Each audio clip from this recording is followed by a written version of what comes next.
right, by now, guys, you know I love talking about old wrestling. What you might not know is it's not my real passion. My real passion is helping people save money.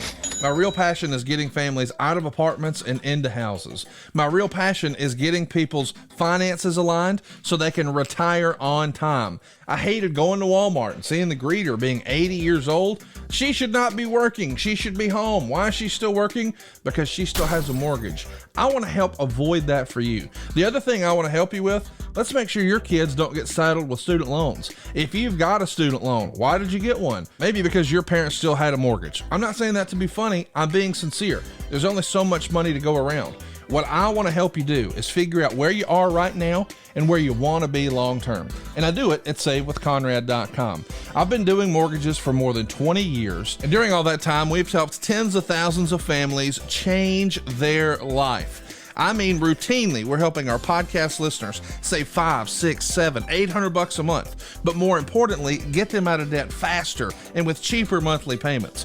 But if you don't think it can happen for you, let me just tell you this. We are not the bank. We don't say no. We say not yet, but here's how. We're going to get you a game plan on how to improve your credit, how to save a little bit of cash, and how to get into that dream house. Maybe you're already in the house, but it would be nice if someday we could put a pool in the back, or one day we want to upgrade to hardwood floors, or remodel the kitchen, or get a badass master bathroom. I can help you do all of that with no money out of pocket right now at SaveWithConrad.com. You don't need perfect credit. You don't need money out of your pocket. And if we can't help you save some cash, we won't waste your time. Check it out, SaveWithConrad.com, NMLS number 65084, equal housing lender. And hey, y'all, don't take my word for it. Check us out. We've got an A+ with the Better Business Bureau. And as if that's not enough, go look at our reviews. Read them and weep, haters. ConradReviews.com. You'll see more than 1,000 5-star reviews. Our average review is 4.72 stars. Find out how much money you can save. Take control of your life in 2023 by taking control of your finances. We're going to show you how to keep more of your own money. If you've got credit card debt, what are you paying on that? 14%? 28%? You know you can do better. With the mortgage, though, you may not know this, the interest you pay is tax deductible. And we can even show you how to skip your next 2 house payments. So if you could get a lower monthly payment, pay your debt off faster, get a greater tax deduction at the end of the year, and right now, right after the holidays, skip your next 2 payments, buddy, this is the biggest no-brainer in the history of the world. Find out how much money you can save right now for free at SaveWithConrad.com, or hey man, shoot me an email directly, Conrad@SaveWithConrad.com. Welcome to WHW Monday. Tony Schiavone and Conrad Thompson. Jim Crockett, First Arcade, 605 NWA, TV title, Cajun Omni, the Bunkhouse Stampede. Flair and Horseman, Garvin, Bogey, Magnum, Dusty, Express Tag Teams, Turner, Barton, Mid-South Joint World Championship Wrestling. Talking about the great years of World Championship Wrestling, the NWA, and Jim Crockett Promotions. Tony and Friends North they win, look, Schiavone's back again. World title split off, center stage, Bischoff, Disney, Hogan, and Nitro, New World Order, and The Crow. Thunder, Russo, Arquette Champ, Vinnie, Mac, simulcast. Tony's back with Conrad, not your classy podcast. Watch along, try not to laugh, lowest rules can't pass. This wasn't the initial plan, Tom Zigg's a good-looking man. Klondike Bill, make a chair, Tommy, you come over here. What happened when? WHW Monday. And now, let's go to the ring. And here's your co-host. Hey, it's Conrad Thompson. Hey, it's Conrad Thompson, and you're listening to What Happened When? With the voice of your childhood, Tony Schiavone. Tony, what's going on, man? How are you? What's up with you old motherfucker? Man, I'm so excited to be here with you. I'm looking forward to today's show. That whole entrance theme is a vibe. I'm in the mood now. I'm ready. All right. Yeah, good. Well, without further ado, thanks for all the conversation here this morning, Tony. We're watching. I just said good. Nitro, season 4, episode 5, February 2nd, 1998. Tony, I think you have a special countdown for us. Do you not? Here we go. In 3, 2. No. What? What, do you got to take a shit or something? What's going on? No. You got a date? You in a rush? No. You're amongst friends? No.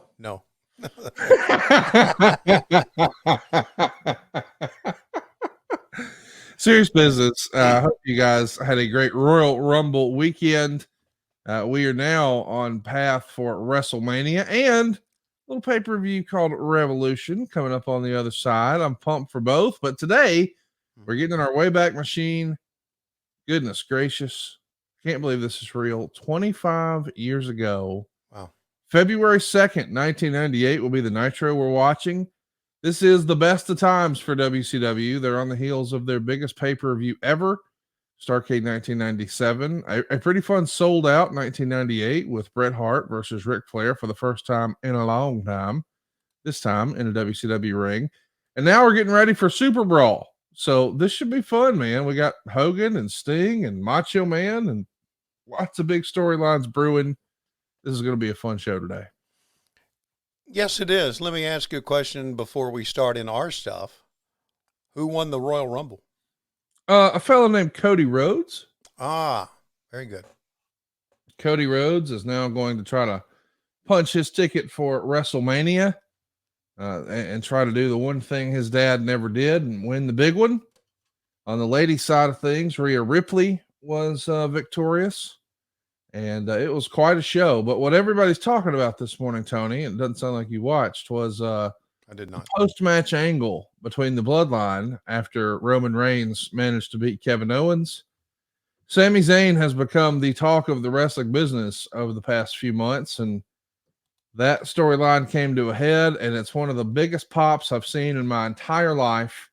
And I haven't seen what the online feedback is, but I think last night is one of, if not the best WWE pay-per-view in a long, long time. I thought it was 10 out of 10, especially that post-match angle. Just unbelievable storytelling. Maybe one of, if not the best story in the history of wrestling. It's that good, Tony. Whoa, that's a pretty big endorsement.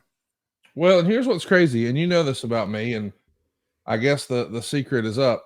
I don't watch a ton of current stuff. I watch what I can. But between spinning all these plates in the podcast world and in the mortgage world, something had to give. So I don't watch every single episode religiously now. I'll catch what I can, but I have not been a regular consumer of the WWE product for a while. After Cody went down with the pec injury and with Charlotte out, I was like, I can miss some stuff here and there.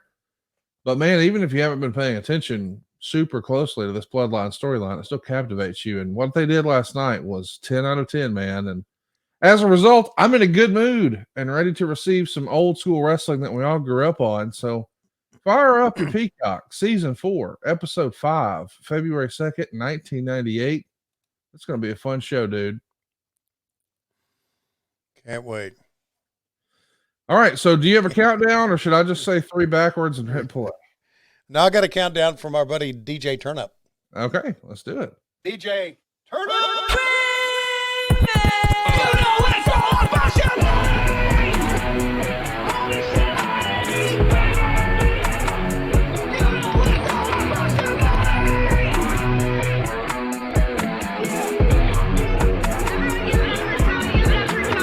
By the way, speaking of gimmicks, we have a fun gimmick here on the show called Tony Reed's Rap.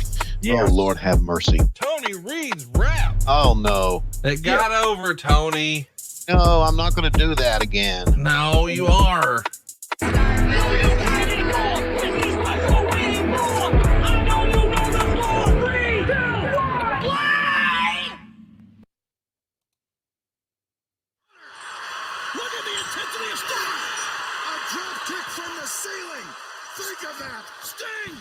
Business. He's gonna put him in. The Scorpion Deadlock. Oh yeah. And look at this.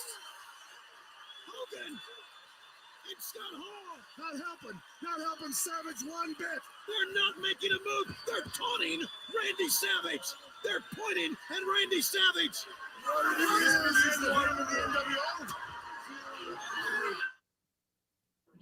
So there you go. A little recap from last week, and now the big open, the classic open that we all love.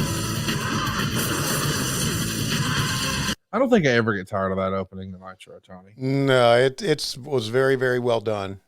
And it signified a lot of people's childhood, right? I mean, when you saw that and you heard that and you went, whoa, here we go. Hey, no wonder I don't have a voice left after shit like that. Good after God. shit like this. As WCW Monday Nitro makes its Texas debut. Ladies and gentlemen, welcome to San Antonio, Texas, and welcome to the nation's #1 professional wrestling program. It is WCW Monday Nitro. We are live 3 solid hours exclusively on TNT. As you look at this venue here in South Texas, we have a spectacular night of professional wrestling as we are 20 days away from Super Brides, and the Nitro girls are back in the house this week. Hey, here's what I love. You could tell right there you were bullshitting just a little bit. Mm-hmm. You're like, as you take a look at this venue in South Texas.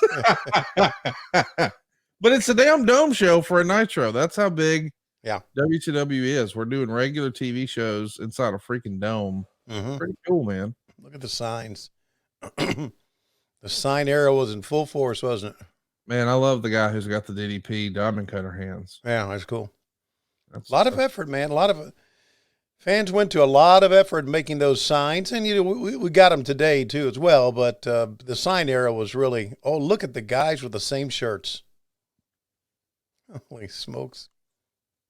How about Zabisco was too cool to button those top buttons. Yeah. I'm a big believer in if your collar has buttons like that, you're supposed to button it. Mm. Not the center, around your neck, but I mean, on your collar stays. If it's there, you're supposed to do it. Right. If you don't do it, you look like a goof. Yeah, well, I looked like a goof anyway.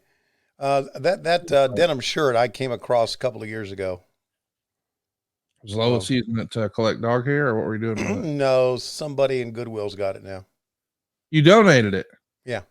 Oh, what a mark. You could have put that up on eBay. Yeah, I know. Made some dog hairs.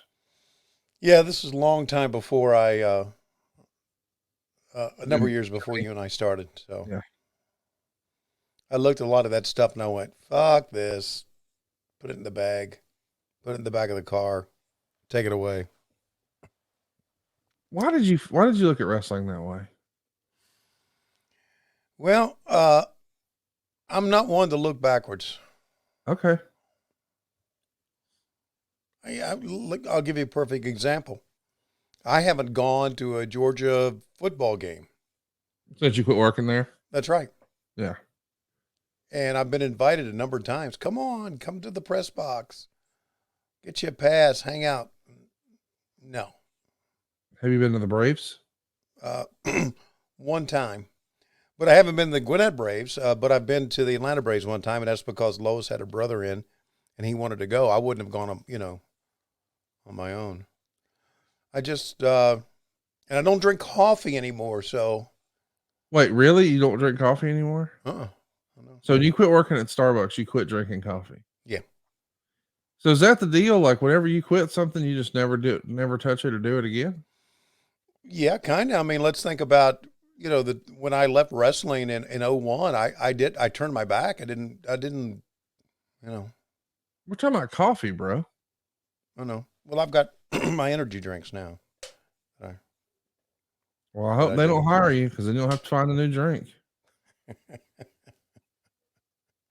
I hope they don't either. You might be one of the most prolific quitters in the history of wrestling. I think so. I mean, it really is amazing, your ability to quit. Right. Everybody has different talents and skills, but you might be the most proficient, the most effective, the most consistent quitter. When it comes to quitters, man, nobody quits like Tony Schiavone. Yeah. Well, I hate to bring this up because I don't want to sound like JR. But Conrad, you ever watch Yellowstone? That is the most JR thing you've ever said on this podcast. And yes, I've watched Yellowstone. Okay. There's a line in there that Rip says, I don't look back out. I talk about today and I think about tomorrow. I don't look back. Well, I mean, I didn't have my family killed either, but I was just to say, those are some interesting parallels. That's right. Let me ask you this. Is Lois Beth? I don't know anybody as vicious as Beth, but she loves her. Put it that way. I know she likes to drink, but Yeah. and I know Lois has been known to let some foul language slip out every now and Yeah. again. Right. So there's a lot about her that's a lot of parallels there. Yeah. I'm fascinated with this talk about, I don't look back. I can only assume. I think we got a fight going on in the crowd because people have quit paying attention Or to Psychosis and Juventud. I think maybe Oh, here comes Ravens flock. Ravens There we arrive. go. Yeah. I'd rather see in a fight. Yeah. Don't look back. Yeah, I'm just trying to. Is that some shit you first tried on Lois to see if you could get out of buying an anniversary present, or what are we talking about? No. Okay, you ain't Not gotta at get all. mad about it. Yeah. It wasn't until recently that, like, my sister still lives in my hometown. If she was not there, I'd probably never go back. And it wasn't until recently that I just started getting in touch with my childhood friends again. I don't know. I just like to forge ahead. I just don't. That's what Bobby Heenan was telling me. Really? Is that what he told you? Yeah. Anything else he told you? Are you trying to make a joke here? No. Anything else? No, I'm not. Anything else he told you that was the truth? I don't think so. So you're saying Bobby Heenan was a liar? Yeah, no, a lying motherfucker he was. Bobby Heenan was a lying motherfucker. Mm-hmm. What? Well, he's deceased. I know, and I feel bad about that. Well, did you kill him? But no, we're all lying motherfuckers. We're all lying motherfuckers. We A new are. shirt available now over at taintwhistle.com. Oh, Taint Whistle's still up?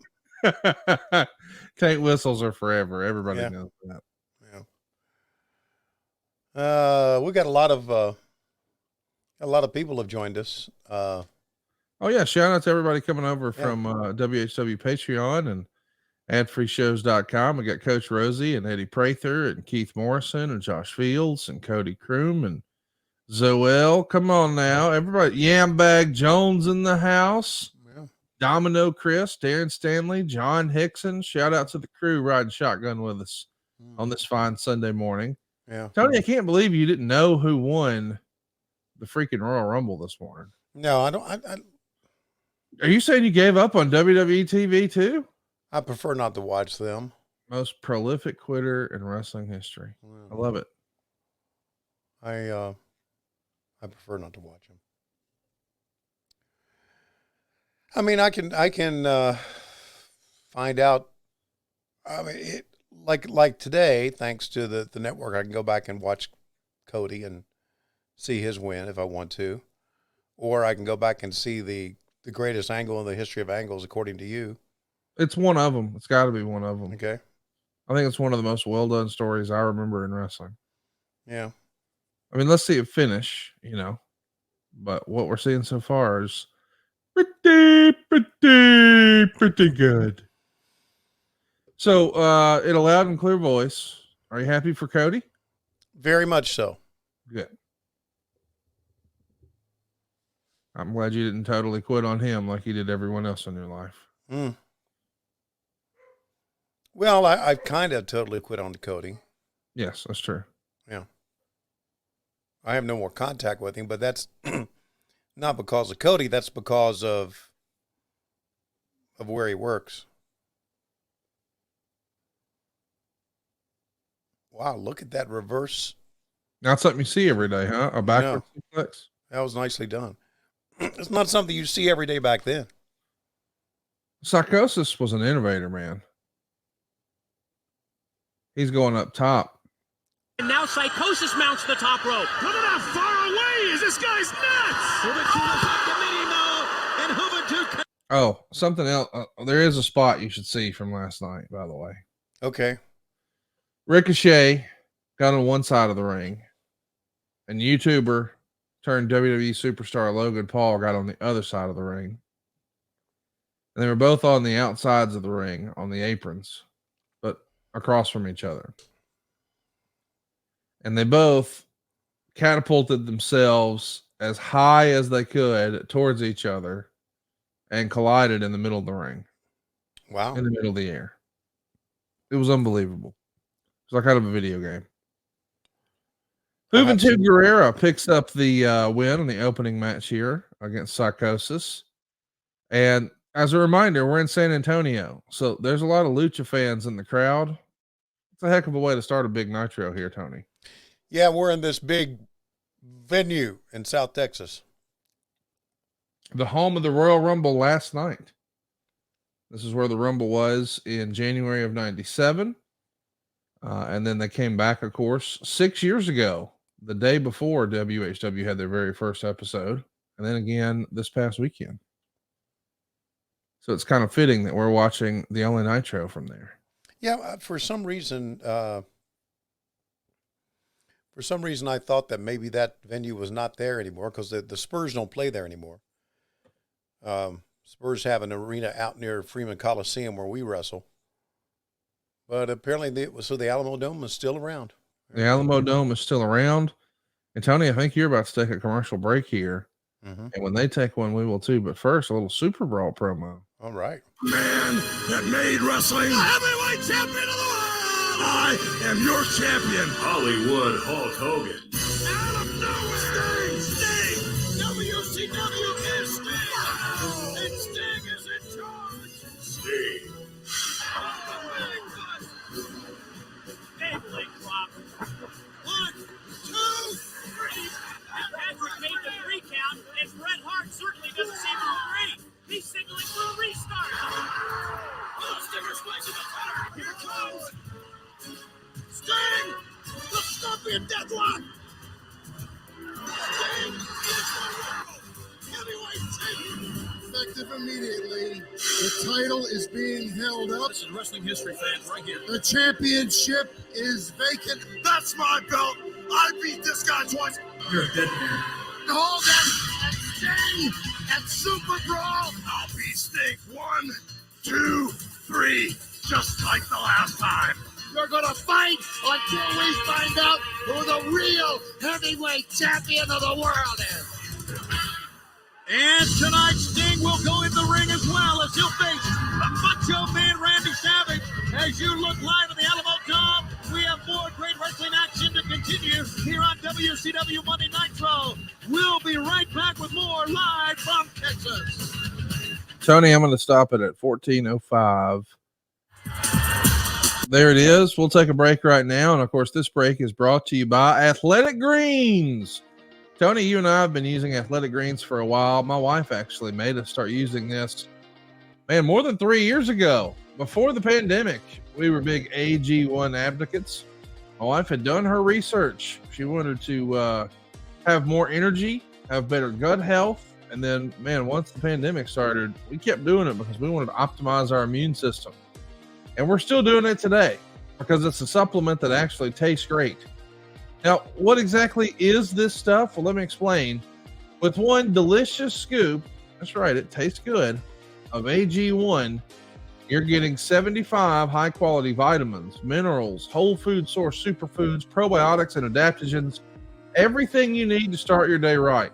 It's a special blend of ingredients to support your gut health, your nervous system, your immune system, your energy, your recovery, your focus, your aging, all of the things. It's also lifestyle friendly.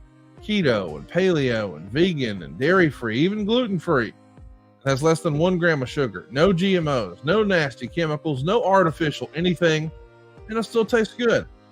So why not support some better sleep quality and recovery? Why not support your mental clarity and alertness?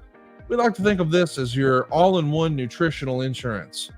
By the way, don't just take mine and Tony's word for it. Athletic Greens has more than 7,000 5-star reviews, Tony. That means it's pretty good. And I think you've got a special offer today, right, T?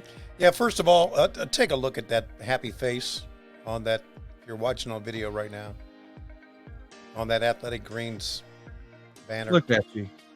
I look so happy. He's like,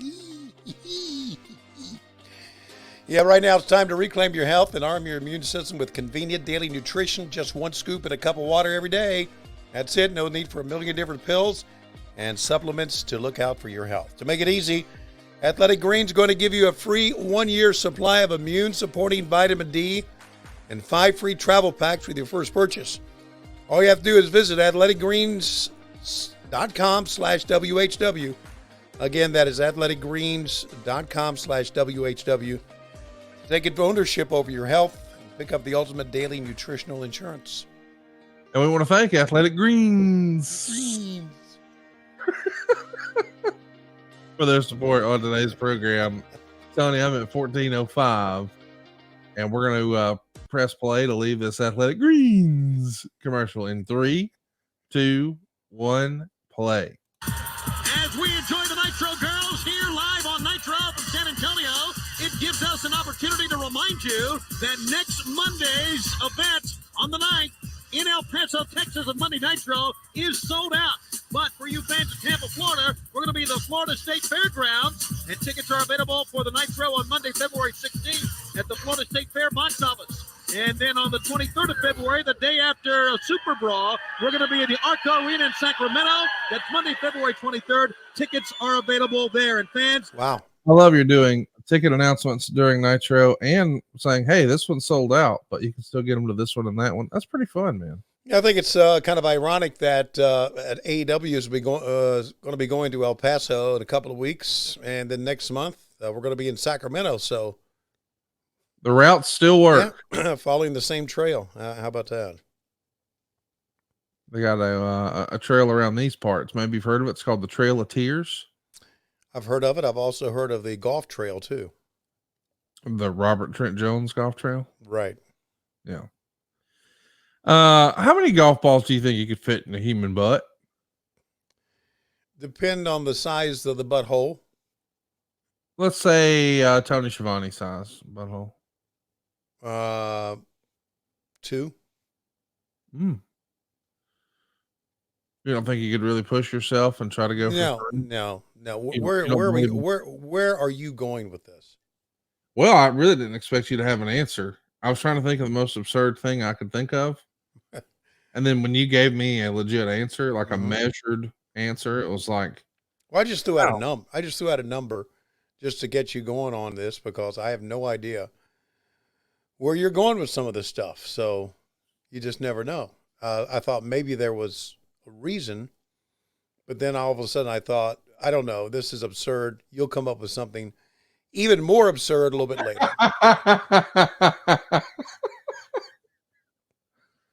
Oh God. I love that's where we are. We're just waiting for Conrad to say something absurd and then we start riffing. I mean, we'll talk about cooters and peckers and buttholes and hair on your ass and, stuff like that. What are you talking about? I don't know. I'm just going back in time, which I shouldn't do. I don't like to do that. But if you go back in time and listen to some of the highlights of the show, it ain't about wrestling. It's about bullshit. Can I ask you about something real? Yes, go ahead. It's a real story now.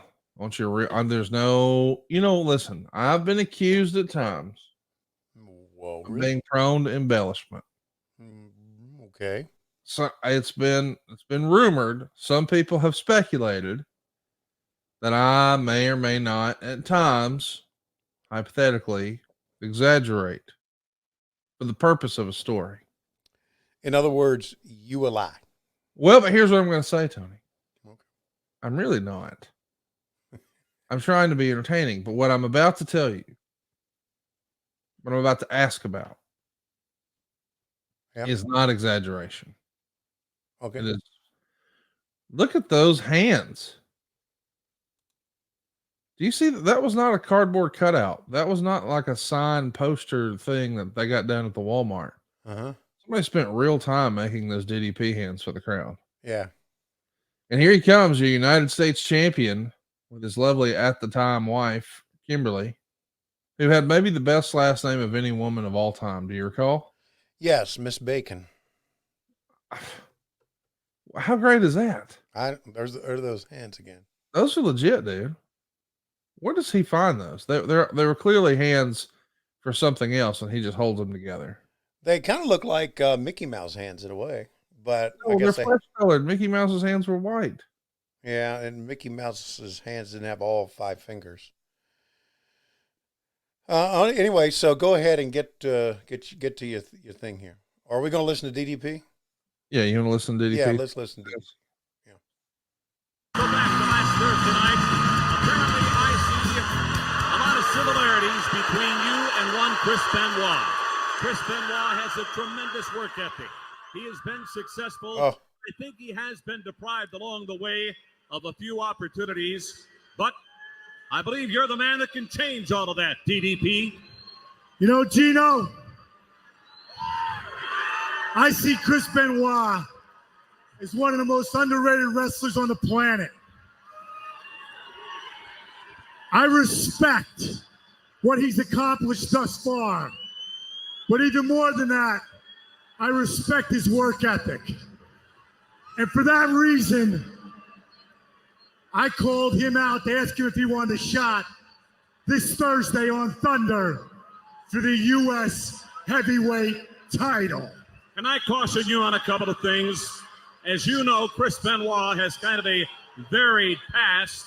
He has crippled men, not only in this country, but all across Canada. Put him out of work. He earned the name. Like I said before, I think he deserves a shot at the title. 1. 2, I know he wants a shot at the title. 3, it's obviously obvious that all these people here want to see him get a shot. They want to see the man. But more than anything, Gino, I'm going to be honest with you. More than any of the above, I want it. The reason why I want it is because I think Benoit is one of the up-and-coming best wrestlers on the planet. And this Thursday night on Thunder, Benoit, I want to know if I can make you feel the That's it. Diamond Cutter, Diamond Dallas Page, Chris Benoit on TBS this coming Thursday night in prime time. Stay tuned. More when we come back for Nitro in. Hey, that was a pretty good promo, man. You know, for a babyface match, that was pretty good. DDP really cut some good promos. He really did. Did you notice as he is coming in, the sound of the crowd? It was very much sweetened. It sounded really phony. Oh, okay. And we didn't need it. Seeing a package here on the Giant. Is that the way you show off to Lois that you don't need her, you can take care of yourself? With the hand up in the air? Yes. No. I think it would be pretty fun if next time she's like, Tony, if you don't behave, I'm not going to give you any. And you can be like, oh, I don't need you. Oh. I've got this. Oh. You asked the similarities between Lois and Beth Dutton. Yes. There's one similarity that's not out there. Okay. Yeah. I could guess which one that one is. Yep. Old Beth loved to give it up. Give it up, huh? Give it up. Mm-hmm. Lois doesn't. So you're saying Lois is stingy with the cootie? Yes, and we're all better for it. Stingy with the cootie. New shirt available now over at tankwhistle.com. What do you think of old Tank Whistle? I mean, that one just kind of came out of nowhere. That kind of came out of nowhere. And keep listening, guys and girls. And I say girls because I noticed Lindsay Lopez has joined us. Oh, we got to clean our act up then. You have to clean your act up. Wait a minute. You're the one who started. You were like, we're talking on this show about cooters and peters and butthole hairs. And like, what? I don't talk about any of that stuff. So listen, I got a real situation. Okay. You got a group of friends? I mean, have you ever had one in your life? Long time ago. Now, these friends, were more than one of them male? Yes. Now, how would you feel? What would be your response to a circumstance where you found out that without telling anybody, without telling the rest of the friend group, without telling your friends, two of your male friends from the group went out and got married? You mean like eloped? I mean, like, they got a marriage license. They're husband and husband now. Didn't tell They nobody. they married each other. Yeah. Wow. By the way, Pretty close-knit group. not that there's anything wrong with that. Nothing wrong with it at all. Just saying, it feels like it would have been something that would have come up. Hey guys, we're getting married. So, in other words, these two close-knit friends of yours kayfabed it. Yes. They kept it to themselves, and now they're married. Well, it is a private thing if you think about it, right? It's nobody's business. Well, I know that's your attitude towards weddings.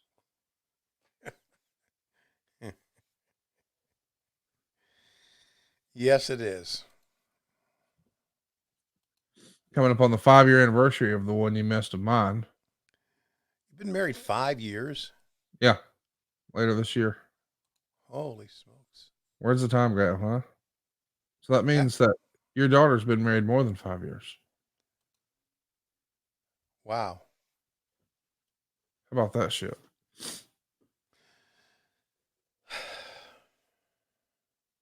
That's pretty fucking amazing. We've been together a long time now, Tony. Yeah. So anyway, so your two friends get married. Yeah. Are they happy? I would imagine they are. Well, Here's the thing. They didn't tell us they were married. oh, they were friends for a long time being married. No, hang on. Okay. We were friends in a group. Big group of friends. Two of these friends were best friends. Did holidays together and stuff. And just now, in 2023, it's been discovered that they got married last year. They didn't tell anybody. And they don't know that we know. Oh, okay. And so they haven't acknowledged they're married. It's like everything's the same, like nothing's different. But they're Wow. married. So it's like a wrestling wedding. It's like a secret wedding. And not that it matters. I don't care if there's anything wrong with it. But nobody in the group knew that either one of these fellows knew either one of them to be homosexual. Okay. So we're a little caught off guard Okay. today. We didn't know your orientation. Not that it matters. Mm-hmm. But B, y'all got married. Okay. And C, it never came up before or after. Because you see how that would be a little weird. Well, they just want to be private. Let them have their privacy. I am. I didn't bring it up. I'm asking Yeah, you did. What do you mean? You brought it up. To you, not to them. They don't Oh. listen to this show. So now, now everybody in the group knows, right? A lot of people in the group know. At first, I thought it was a rumor. I was like, why are y'all saying that? That's mean. It's random and it's bullshit. Okay. And then I said to myself, self, that's a public record. Just Okay. disprove this right fast. I was wrong. Hmm. Actual shoot wedding. So you did some investigating, right? Is that what you're saying? Yeah. You did a quick, check public records and everything. yeah, did a quick little search. I work in the mortgage business. I know how to do all that. That's easy. Right. So just click, click, bang. So now, yeah, two of my friends are married, and they don't know that I know, and I don't know how to acknowledge that I know. Maybe I won't. And I started to wonder: is there more to it than this? I started getting a little conspiracy theorists, right? Like, Okay. hey, remember that movie, Chuck and Larry? I think was the name of it. Yeah, I never did see it, but I know which one you're talking about. The gist was two dudes got married, and I think it was so they had each other's pension or retirement or something. And I thought, well, maybe these guys got married because one could get on the other one's insurance then. Right. Like maybe it wasn't, like yours and Lois's wedding, which is based on lust, clearly. At the time, yeah.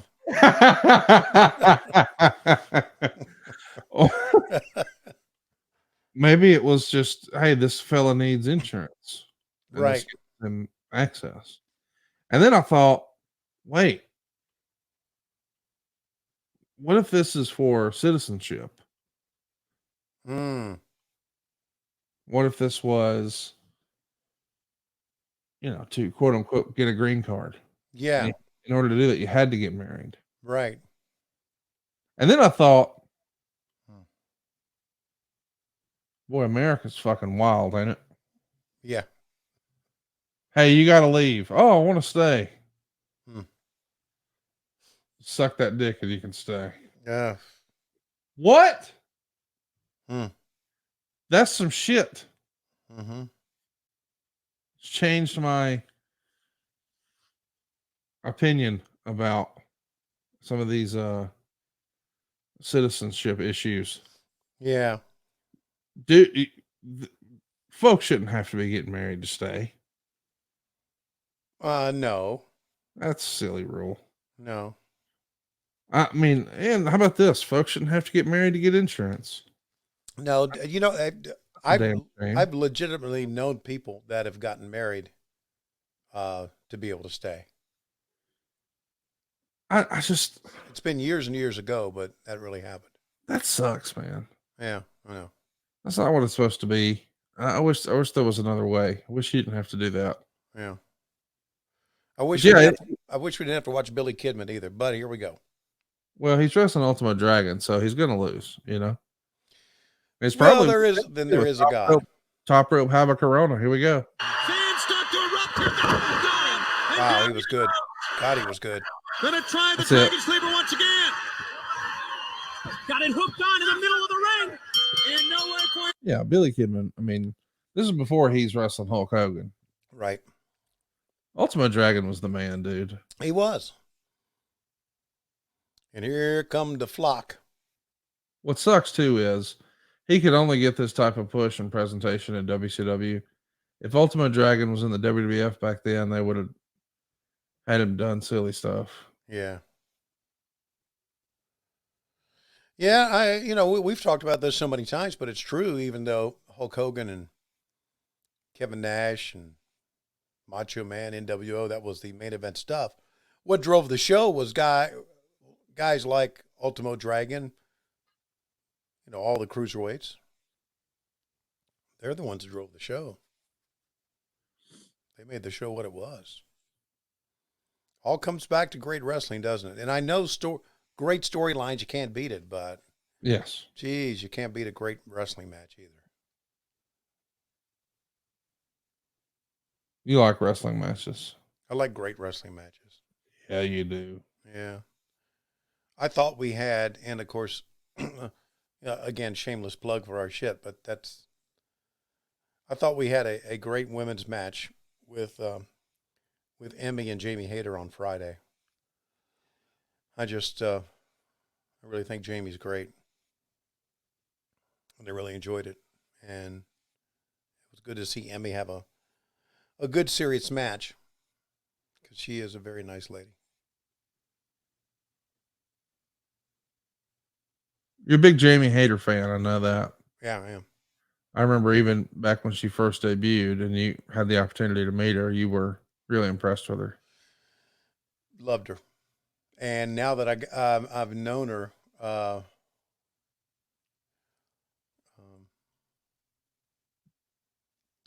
love her even more. Hey, Lindsay came up with a Dave, if you can find it. Lindsay's last comment. It has something. She says getting married doesn't actually help with citizenship. Yeah, getting married doesn't actually help with citizenship, huh?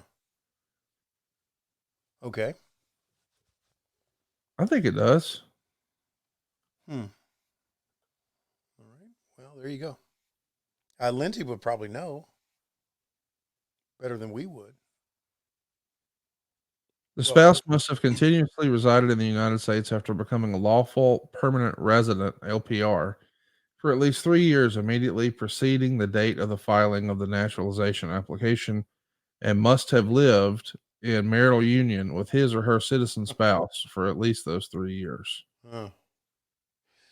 Lindsay says, my parents had a similar issue, but getting married didn't help my dad stay here in America. Okay. Well, damn. So DJ Turnup just arrived. Damn it, I overslept. What did I miss? Well, DJ, you dumbass, you missed one of your countdowns. So unless you're going to be here for it, I ain't playing it anymore. You motherfucker. Yeah. Kevin Nash is in the house. He's going to hit us with a big promo. All By the way, if getting married doesn't help, I know a whole gang of people in the wrestling business who got married for no goddamn reason. Let's see what Kevin Nash is saying here.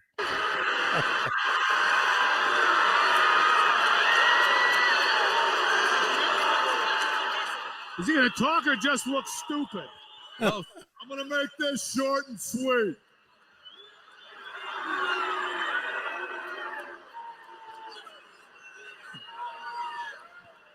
I'm sitting in the back. I got a match tonight against the Steiner brothers.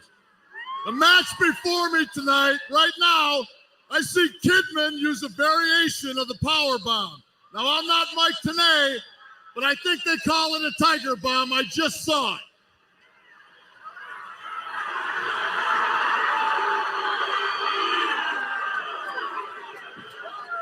Now, maybe I've had a few too many cold beverages, but as far as I'm concerned, I didn't see Kidman get escorted out in handcuffs.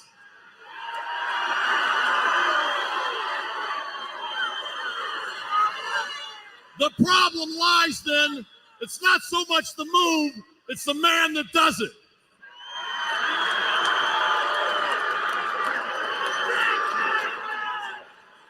The problem is, WCW, that you thought that the Giant was your trump card. You thought there was no way that he wouldn't stick me on my back. But guess what? I stuck him on his skull.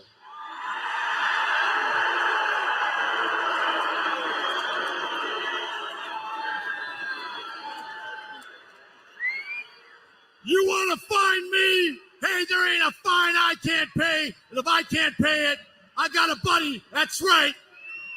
First United Hollywood Hogan who'll be happy to pay any of my fines.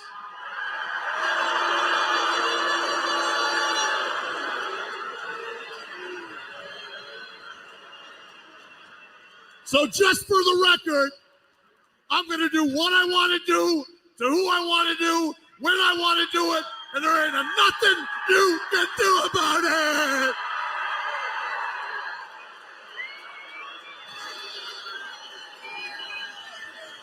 I'm too big, too talented, too sexy, and just too.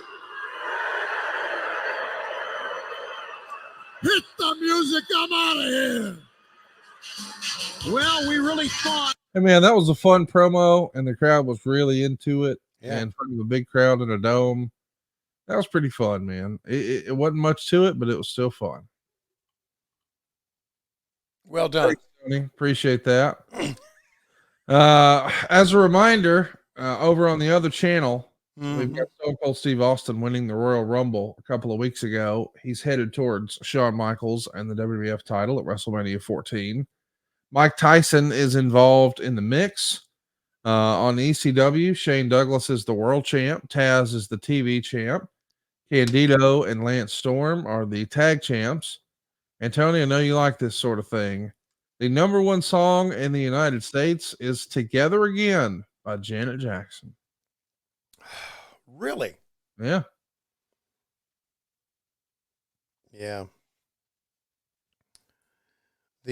I wasn't really a fan of 90s music. There was a couple of bands I really liked. You probably like fucking Ace of Base. No. No. I liked Collective Soul. Oh. Yeah, they were great. Great. Glad to hear it. I liked Fozzy. No, you fucking didn't. I'm gonna fucking hang up on you. I have a great relationship with Chris Jericho. He's the best. And I hope it comes across on what's that show we do on Fridays? Rampage. Thank you, on Rampage. I was quickly going over my mind. Okay, what's the name of the show again? Thunder Nitro Rampage. Okay. You're getting old, Tony. You're telling me, brother. You are telling me. Take a listen to Jericho here. On this program. Ladies and gentlemen. Well, I'm going to have to finish that in a minute here.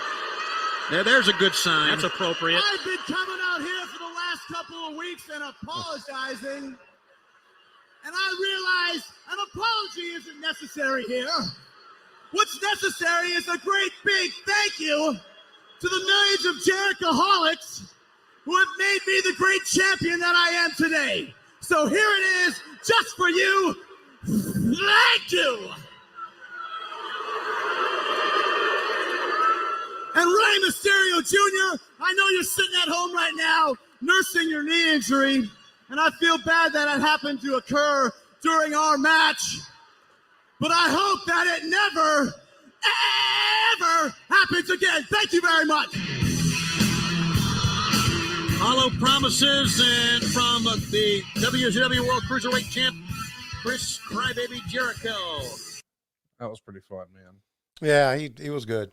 You're starting to see him really stretch his wings a little bit here. You know, after being this rather vanilla white meat babyface here in WCW for a bit, this is pretty fun.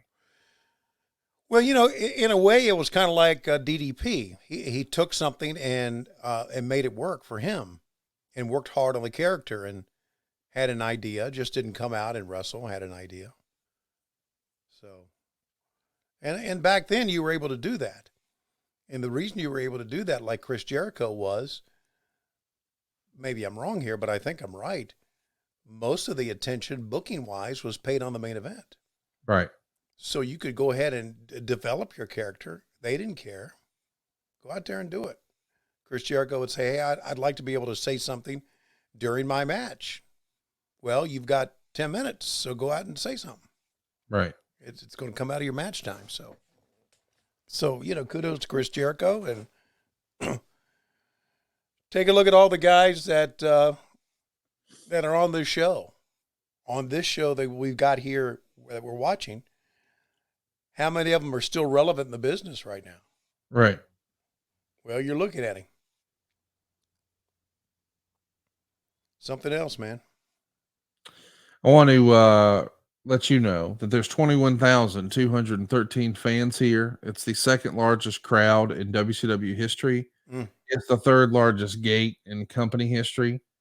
$446,135. Wow. It's set. It destroyed all previous merchandise records. $249,842.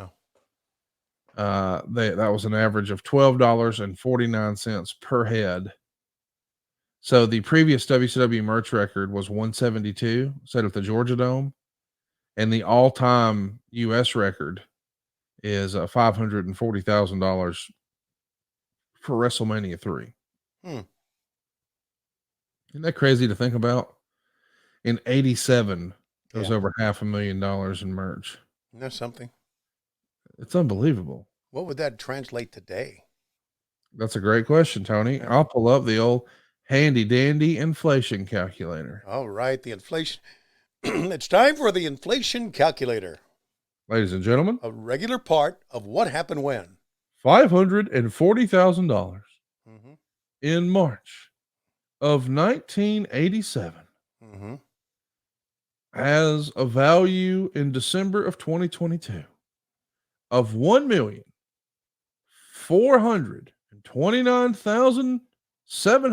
$1,429,709.01. So we'll More round than- it up. More than double. 1.43 million. They sold 1.43 million in goddamn t-shirts. That's crazy. And back then it was mostly T-shirts, right? I mean, they didn't. I think they had LJNs. I don't know if they were selling them at WrestleMania 3, but they may have been. Yeah. But posters, programs, t-shirts. I think there was a didn't they make a Hulk Hogan taint whistle back in 87? I don't know. I never saw one. Okay. Uh, I I'm know sure they you had could- a helmet with a fist on it, and that Right. was something that y'all enjoyed in private time with the Rockers, from what I understand. Why'd you say y'all? Well, you You- were are up there you- for a while. Well, you looped me into the ones that enjoyed it. I don't know what that means. You don't like the Rockers? No, I don't care for a helmet with a fist on it. Oh, well, no. I mean, I have no use for that. Hulk Hogan wore that. Got it. Holy shit. That Sure had a, could. pot- that had the potential to really go wrong. Is he going to get hit with a tope suicida? Maybe now. Oh, Oh, that would be a tope con hero. that would be a flip over the top rope and eat shit and take a flat back on the concrete.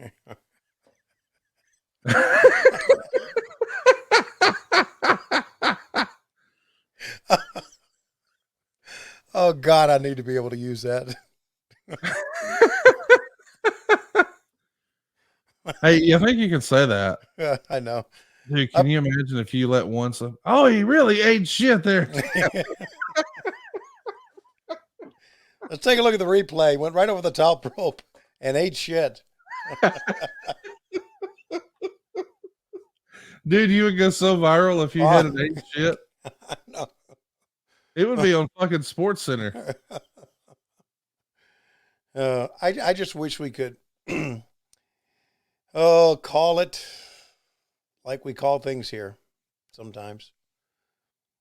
Who says you can't, Tony? Yeah, well, of course I can, but I'd probably be able to do it just one time. I think it was Eddie Kingston one time told me, he said, Schiavone, I wish you could call matches the way you talk backstage. Yeah. I said, That'd be yeah, fun. so do I.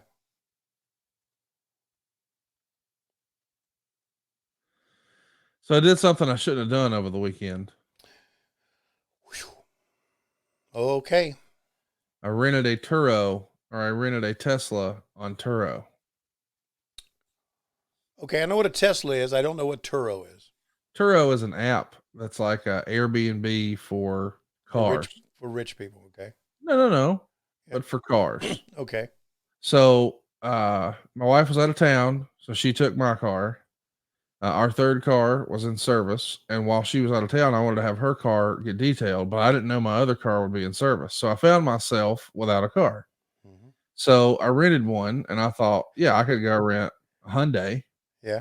Or I could rent something fun. So I rented a Tesla SUV, Okay. the X, where the goofy doors go up in the back and all that. Yeah. And I made fun of this thing every time I saw it on the road, hated it, ridiculed people who drove it, even gave DDP shit for having one. Right. Drove it for or maybe it was 3 days. And I was like, this is kind of badass. I might kind of need one of these. Oh, God. So you got your one? No, I didn't. Because, I've had that Tesla truck ordered 4 years now. I ordered it back in 2019. So I'm just hoping it shows up one day. Just like I'm hoping that we get to take a break here, as you guys do. I'm going to hit it at 58. There it is. We're at 47 minutes and 58 seconds, and we're going to take a timeout right now to talk about Tony's rock hard penis. Of course, we're talking about BlueChew.com. If you want to get your ding dong so hard even a cat couldn't scratch it, Tony Schiavone recommends that you chew up one of these motherfuckers. It's called Blue Chew. See, Blue Chew is a unique online service. It delivers the same active ingredient as Viagra and Cialis, but it's in chewable form and a fraction of the cost. And listen, let me just tell you, in my life, the only people I hear talking about Viagra and Cialis are old dudes. People our age, they know about Blue Chew.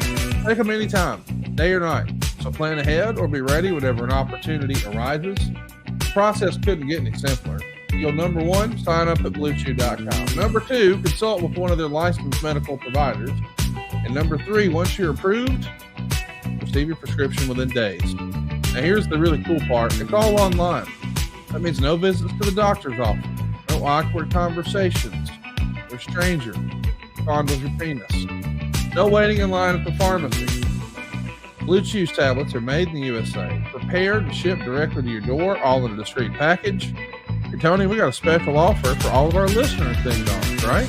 Right you are, Ween Breath. If you could benefit from extra confidence when it's time to perform, Blue Chew it and do it. Have better sex. And we've got a special deal for our listeners. Try Blue Chew free when you use our promo code WHW at checkout. Just pay $5 shipping. That's BlueChew.com, promo code WHW to receive your first month free. Visit BlueChew.com for more details and important safety information. We thank Blue Chew for sponsoring the podcast. From the Blue Chew studios, like Conrad said, just chew up one of those motherfuckers. I love it, man. Let's get back to the show here. We're in 47 minutes, 58 seconds. Hopefully you're watching along with us over on YouTube. It's WHW on YouTube. Hopefully you're a part of our Patreon, radfreeshows.com, and you're riding along with our studio audience. Shout out to Pondwater Dave and Keith Morrison and Darren Stanley and Josh Fields and Yam Bag and everybody riding shotgun with us. Here we go. In 3, 2, 1, play. WCW television belt. Another title match and await Sting and Randy Savage a little bit later on. That's right. You will see Sting wrestling in this program tonight live against Randy Macho Man Savage here on Nitro. In a few moments here as Steven Regal makes his way in to let you know some big ticket on sale dates this weekend. So here comes Regal, and he doesn't look like the Regal of old. It looks a little different. Looks like he's put on a few LBs. He's got a different ring get up than normal. And I think this is the era where he starts to have some problems. Yeah. It is. I think it was 97, 98, 99. Things got worse before they got better. Of course, these days he's just recently rejoined WWE, and there was a great black and white picture that was posted from behind the scenes at Raw 30, where we saw Hunter sitting at the elbow of Bruce, who was at the elbow of William Regal. To see all those guys lined up together in the gorilla position in black and white was a pretty cool sight to see. Yeah. Because, you know, once upon a time, it was hard to imagine anybody but Vince in that spot, you know? Oh, yeah. Absolutely. It really was. And, you know, Regal is one of the more valuable people you can have. He was with us for a time, and he really, really spent a lot of effort and a lot of time before shows even started earlier in the day working with the young talent. Right. And not only going in the ring and showing them things, but talking to them. And as you know, if you listen to his podcasts, William Regal, Lord Steven Regal, knows how to talk. Yes, he does. Boy, does he ever. This should be a pretty good match here with Regal and Booker T, but let's get back to you shitting on Regal. You think he's a blabbermouth and he talks too much? I don't think he's a blabbermouth. He talks too much, but he talks a lot. I mean, you talk a lot. Yeah, but you were shitting on him. No, I was not. Okay. But go. That's you a lie. But go back to you getting ready to buy a new Tesla. First I'm of not- all, you've ordered a Tesla truck and it still hasn't come in. Yeah, they haven't released it. So when they first What? announced it in 2019, I was quick to pay my little deposit. It's only $100, I think, and they hold you a spot. Well, then since that time, we had a thing called the pandemic, and it's come and left, I guess. Before I got my truck, but yeah, I'm looking forward to it. When's it? Have they stayed in touch with you? Let you know when you're going to get it? No, the internet believes that production will start in the second half of 2023. Okay. So maybe there's a chance I get it at the end of this year, but realistically, it's probably next year. But they had like 3 options: a single motor, a dual motor, and a tri motor. And I had the tri motor, Yeah. so it would be the one that would go fastest and have the most range and all that stuff. So tell me about the one that you drove. Well, it's the goofy one, the SUV one, where the gull wing doors are in the back. That really doesn't look like an SUV. It looks like just like a hatchback car. Yeah, kinda. Right.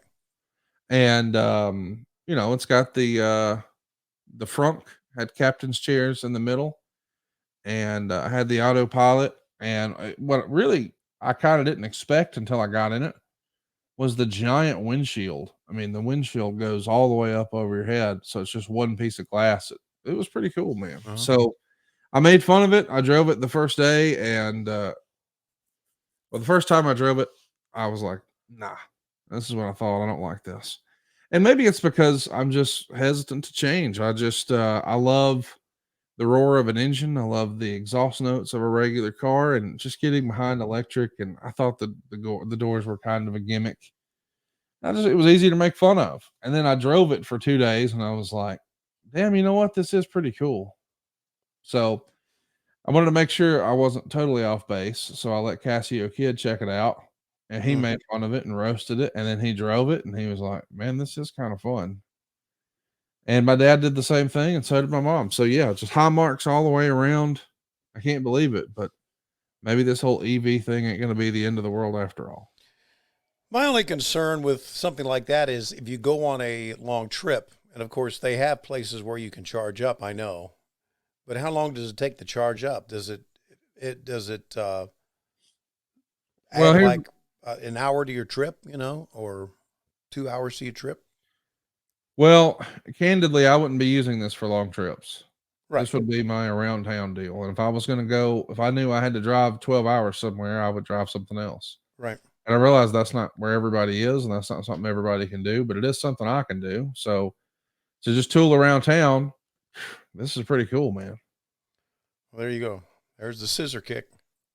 But again, I got the Tesla truck ordered. I think I should just wait and see how I like that before I go jump on a Model X. But they've got this new version of it now, Tony, called Plaid. Remember that movie Spaceballs? Yes, they went plaid. Yes. So that's sort of what they made their super fast model. That mug's over 1,000 horsepower. It's 0 to 60 in 2.5 seconds. That's faster than almost every Ferrari or Lamborghini or supercar, 2.5 seconds. And it's 1,000 horsepower. And I realize this is a lot of money, but when you think about that 0 to 60 speed and the tech in it, they just lowered the prices on the Plaid. I think they're like $119 now. Mm-hmm. So $119,000 is very expensive for a car. Not arguing that. However, go find you a Lambo or a Ferrari or a McLaren or whatever, 1,000 horsepower in 2.5 seconds, and it costs a lot more than $119,000. Oh, yeah, it does. And I don't buy new cars, so I'm just not. It's not my DNA to buy new cars or whatever. I'm just not going to be the guy to take that depreciation. However, I made fun of this vehicle, and now I'm able to say I was wrong. And we were not wrong about Booker T. There he is showing off the little gold, not the big gold, but clearly an homage to the big gold, the television championship. Hey, even though he might not have looked like the William Regal of old, Regal was pretty competitive there. He was pushing the pace. It was a good match. Yeah, it was. We've had good matches so far. Yeah. Here's the brain. Yeah, hour 2 here now. Mm-hmm. Would you prefer Larry Zbyszko or Bobby Heenan? Well, it's tough, man.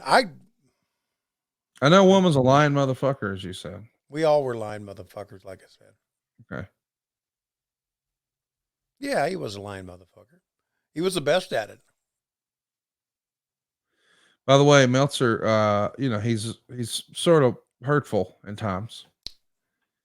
He would write, Booker T pinned Cellulite Steven Regal in 4 minutes and 23 seconds with a sidekick that missed. It was Regal's first match back since being out with fluid in his lungs. Unfortunately, Regal came back out of shape and the styles didn't mix well at all. A bad match.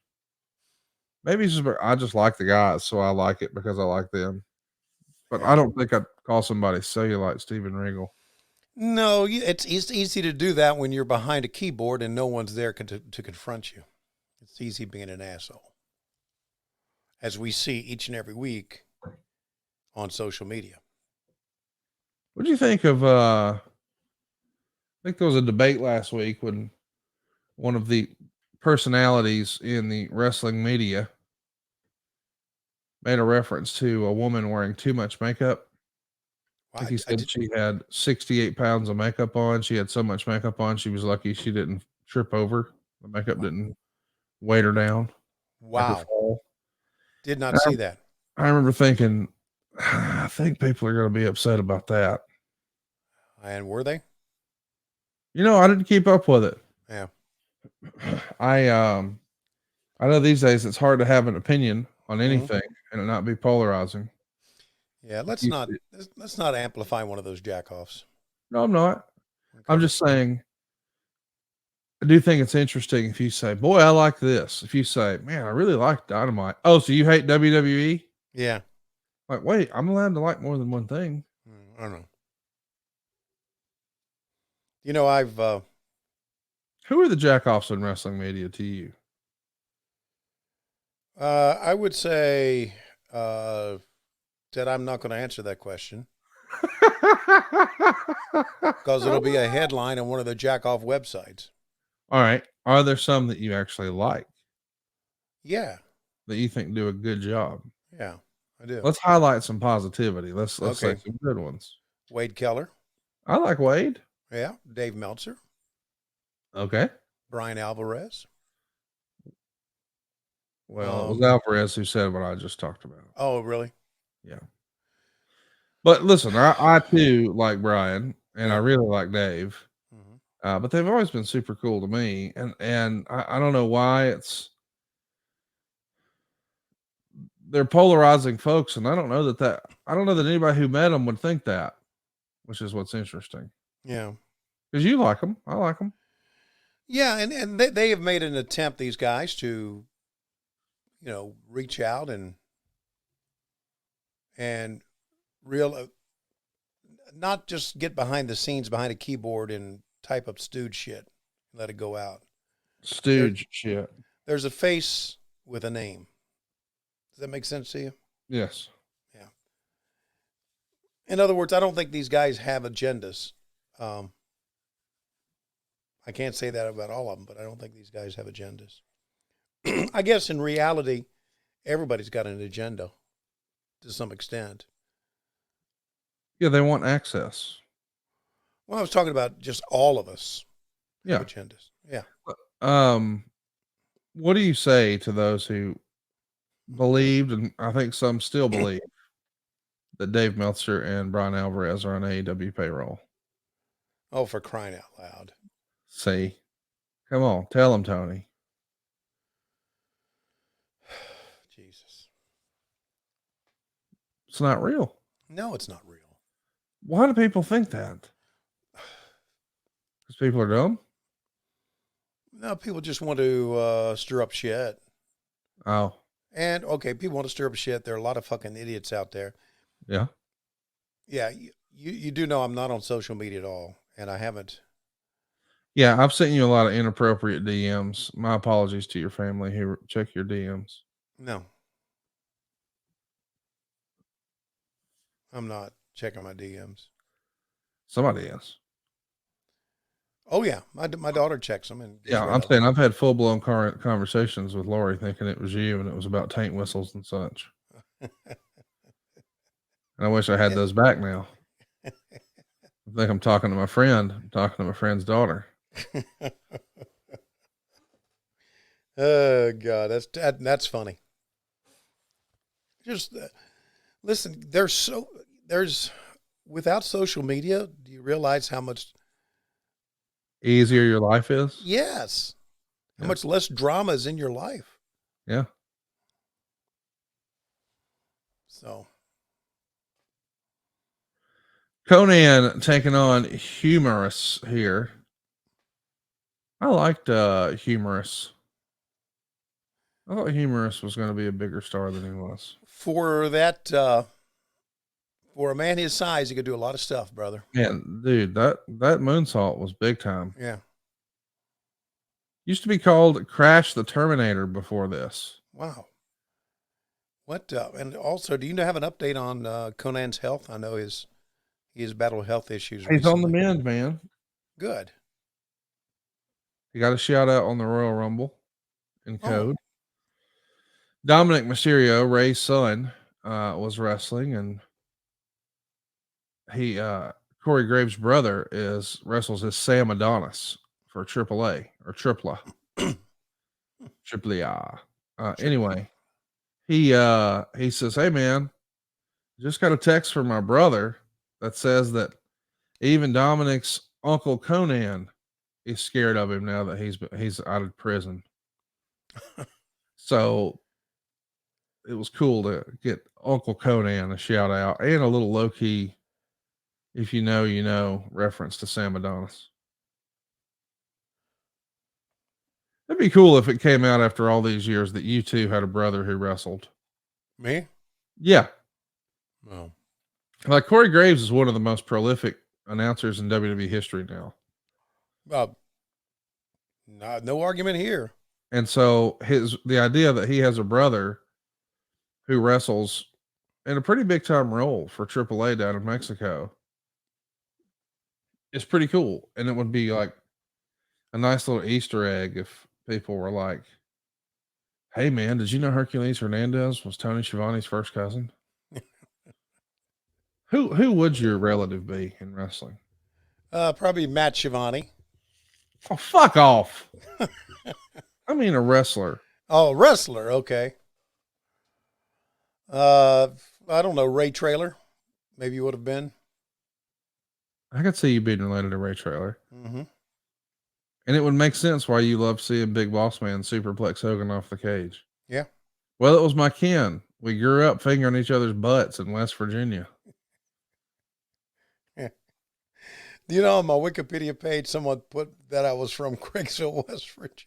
Because you are. No, I'm not, but I didn't even change it because it was a rib, and if you change it, some idiot will change it back. So I just Wait a minute. Have you made changes on your fucking Wikipedia before? You fucking years and years ago, I didn't change things. I just deleted shit. Why the fuck did you ever care what was on your Wikipedia, bro? They had my age wrong. Why do you care? I should have left it right because they had me like 6 years younger than I really was. Oh, that's not right. I want to make myself older. I sure did.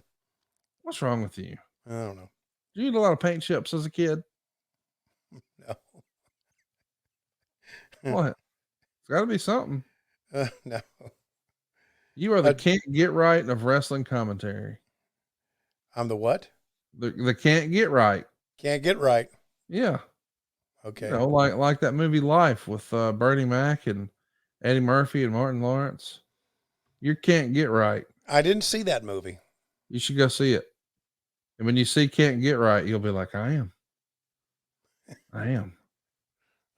He is I and I am him. Slim with the tilted brim. What's my motherfucking name?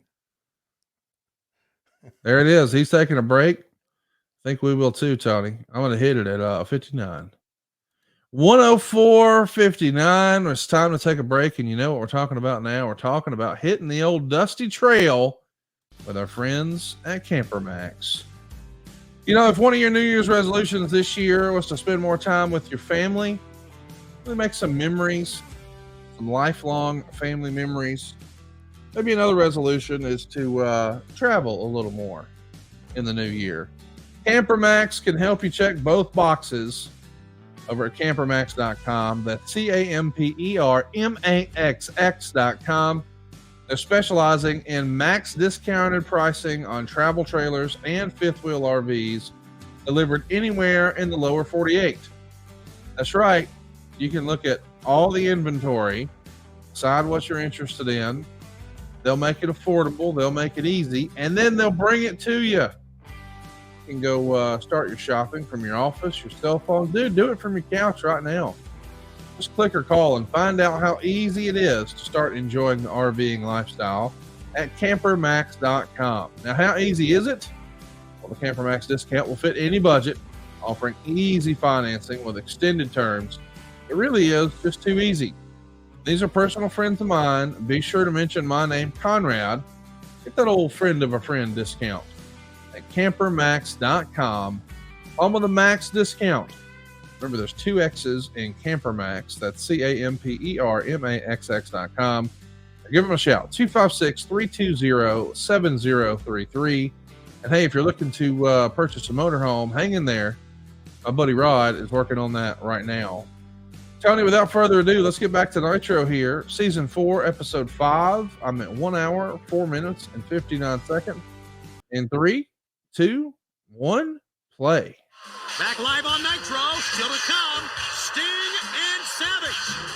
Sting will wrestle tonight against the Macho Man, Randy Savage. Sting once again.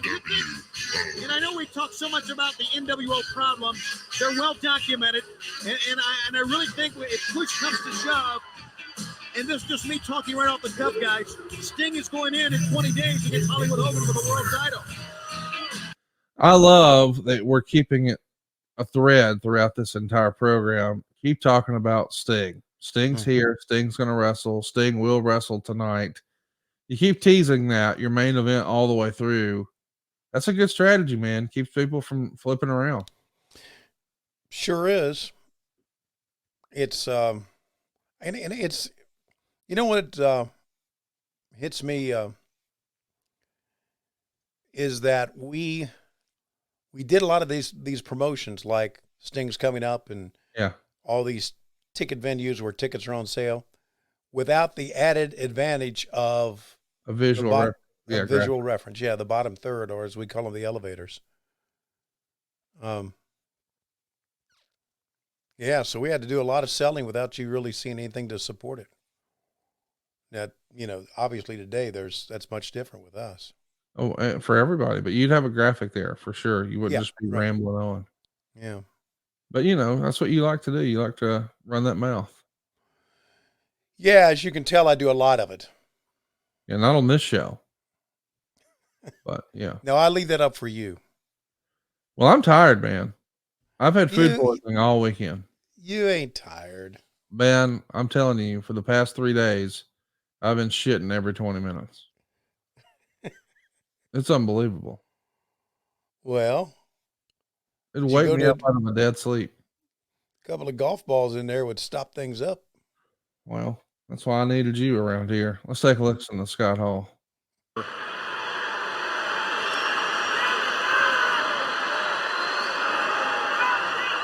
Hey, yo.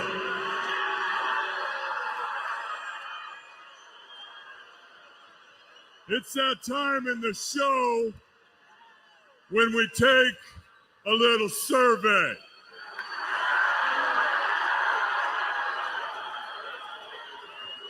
You know it by now.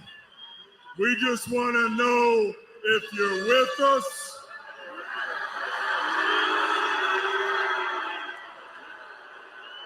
or if you're against us.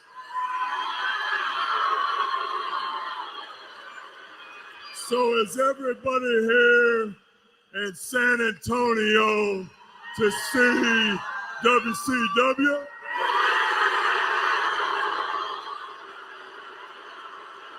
Oh, yeah.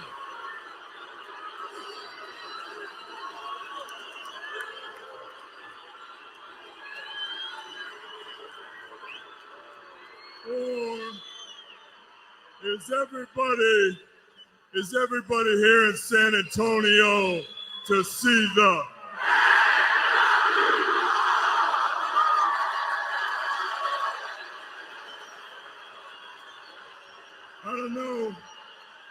It's pretty close, but I'd have to say that's one more for the good guys.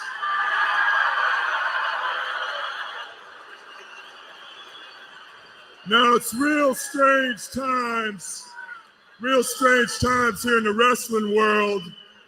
Now we're approaching Super Brawl 8, so that means there was 7 before that. And every year, the guy who won the Battle Royal got the title shot at Super Brawl. But this year, some guy in a skirt came out here and told the working man that he don't get no title shot. Well, Dust, I don't know if I should be mad at Sting. I don't know if I should be mad at Hogan. Dust, you've been a champ 3 times. Who should I go after? Right now, I stand in counsel over Roddy Piper's decision on this thing. I stand in counsel over Piper's authority to do this thing. I stand in counsel over WCW. Let me tell you something. When he should have got the gold mine, he got the shaft. But make no mistake about it, for the new world order, the road goes on forever, and the party never ends, baby. And everybody knows that when you're NWO.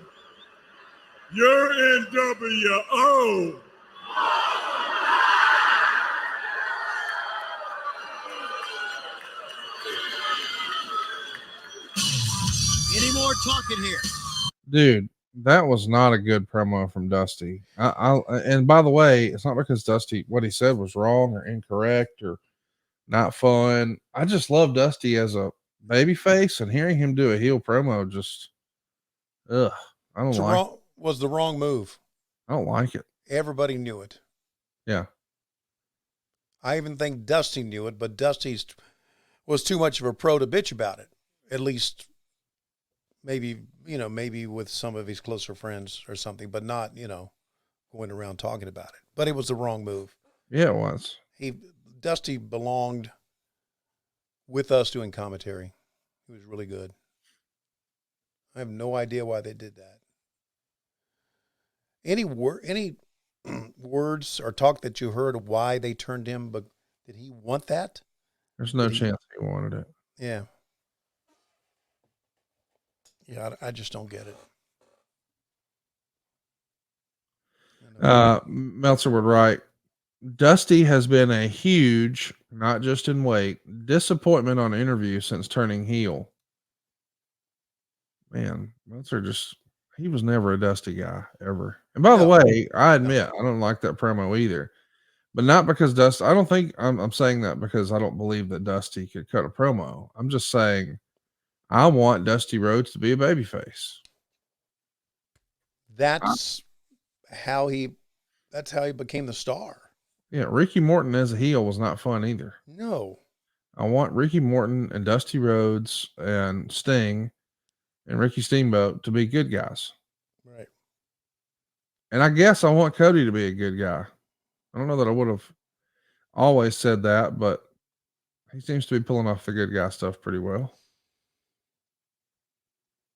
Oh, yeah, because it's authentic. Yeah.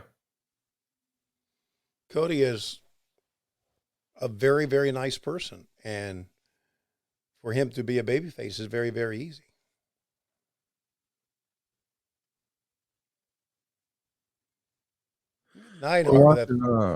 Jim Neidhart wrestle Scott Hall. Jim Neidhart, of course, is new to the WCW. I just said it like Bret Hart, the WCW. And so is the British Bulldog. They've both just recently joined WCW here. Louis Spicoli is Dusty Rhodes, or with Dusty Rhodes on the outside in support of Scott Hall.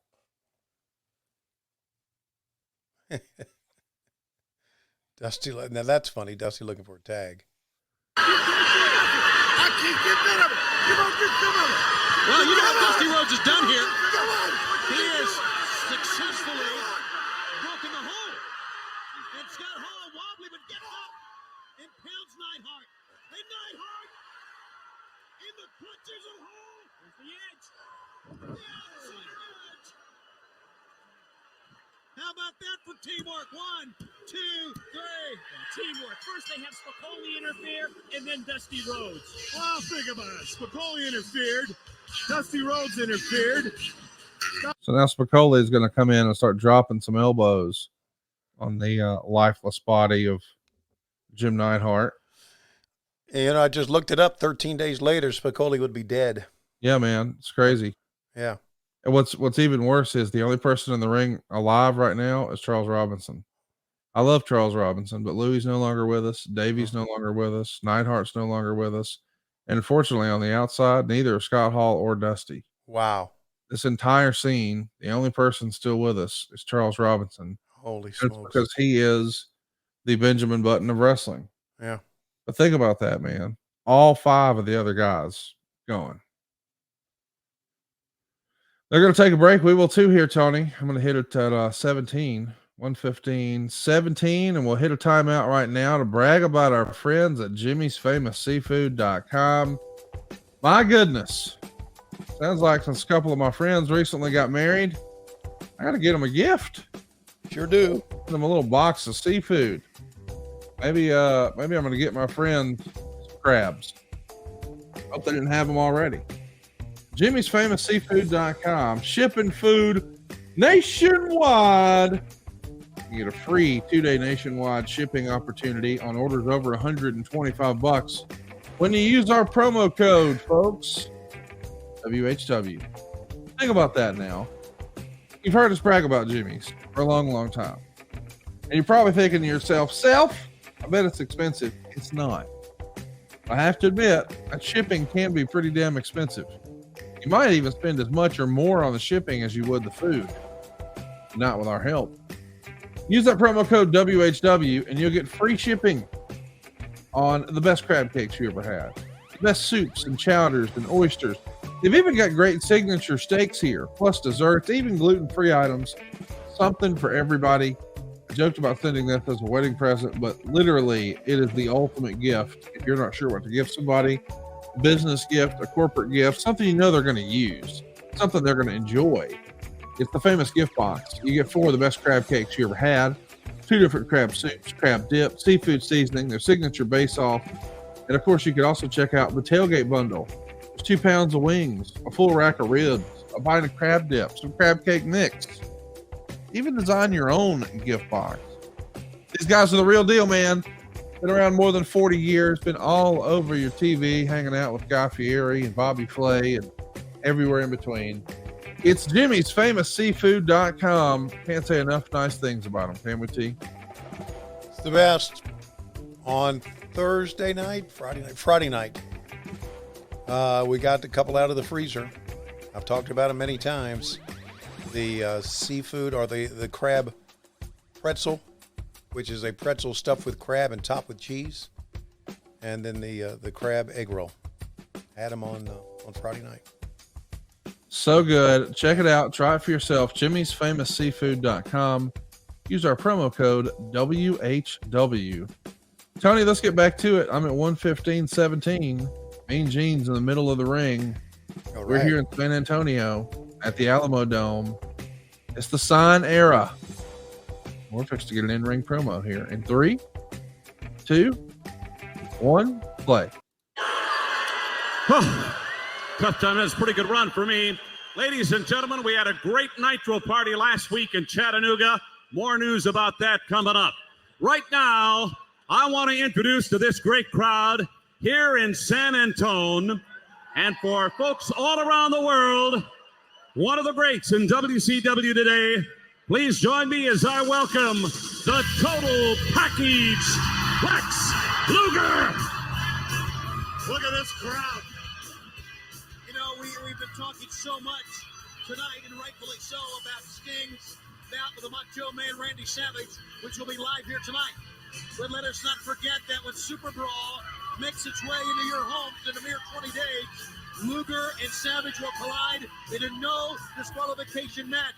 And even though Luger's a former champ, one of the greats of all time, I really think for any athlete, the last match they want to have against the rival of Randy Savage is a no disqualification match. What do you think about Lex Luger's Canadian tuxedo here? I don't like it. I think he needs to show off his chest. I think when you have a body like that, you show the whole thing off, not just the arms. You ever say that to a woman? No. Well, I'm going to tell you this. I'm gonna. You are? Yeah. When I see my wife when we finish recording, Oh, there you go. There he's I'm taking going it to off. say, you know, if you got a body like that, you should show the whole thing off, not just the arms. You think I can get her naked in the den? I'm sure you can. Yeah. Let's Yeah. see. Well, he took it all off. So there you go. Yeah. I know you love it when he gets naked. And again, I go back to JR bitching about the long locks covering up the traps. But there you go. You ever shower with Lex Luger? Do what? You ever shower with Lex Luger? What do you think? No. Okay. I don't know. What kind of dumbass question is that? After a show. No, you. And the minutes, Macho Man. They say you're a lunatic on the fringe. Well, now you're outside the fringe, because at one time I admired the career and the man, but Macho Man, I no longer admire the man. Right now, you do not have a friend in the world. Nobody to help you. And that leaves you and I into a no disqualification match. So, Macho Man, you set it up, and I'm going to finish it. You know, Lex Luger, I should point out for the record, I have happened to observe the Macho Man recently, I guess the most recently in Dayton, Ohio, at Sold Out. This gentleman, totally out of control. He had no idea what he was doing, and he may be in that frame of mind when he gets in the ring with you. They're saying he's the most dangerous man in wrestling, and I'm ready for that. That's why I accepted the no disqualification match, because Macho, you and I are ready for the showdown. When you came down last week and dropped that elbow and spit on me, you just get those competitive juices flowing in the total package. So with Super Brawl, get ready for one thing that myself and everybody else out here and everybody out there on television is ready for, and that is the torture rack. Uh-oh. His finishing touches on that one. Macho Man Randy Savage in Super Brawl in San Francisco on the 22nd of February. Wow. Can expect the rack of the total package. Lex Luger. Remember. Listen, not a great promo. I mean, not a huge one, but just Lex was such a star. He just carried himself like a star. I thought Gene Oakland was kind of the star of that one, buddy, because he's selling his ass off. Big time. Yeah. He is. Gene Okerlund is filling in the blanks. He's so good, dude. Yes. My friends at High Spots, Chelsea and Mike and those guys gave me and I don't have it here with me, a Mean Gene action figure that I've got to put up here in my office because I've been asking for one. Well, make sure that your chair is taller than his. Oh, boy, I will. And here we are with a Nitro party. Yeah, the Nitro parties are kind of lame. You know what else was not lame, though? What? Questions like we're getting in the live chat over here. By the way, if you join patreon.com/WHW Monday or adfreeshows.com, you can not only get these shows early and ad-free, you can be a part of our live studio audience. Like our man Darren, who just a few minutes ago asks, and I love this question, Tony. Okay. Did Tony have a favorite wrestler to shower with? I never took a shower at the building.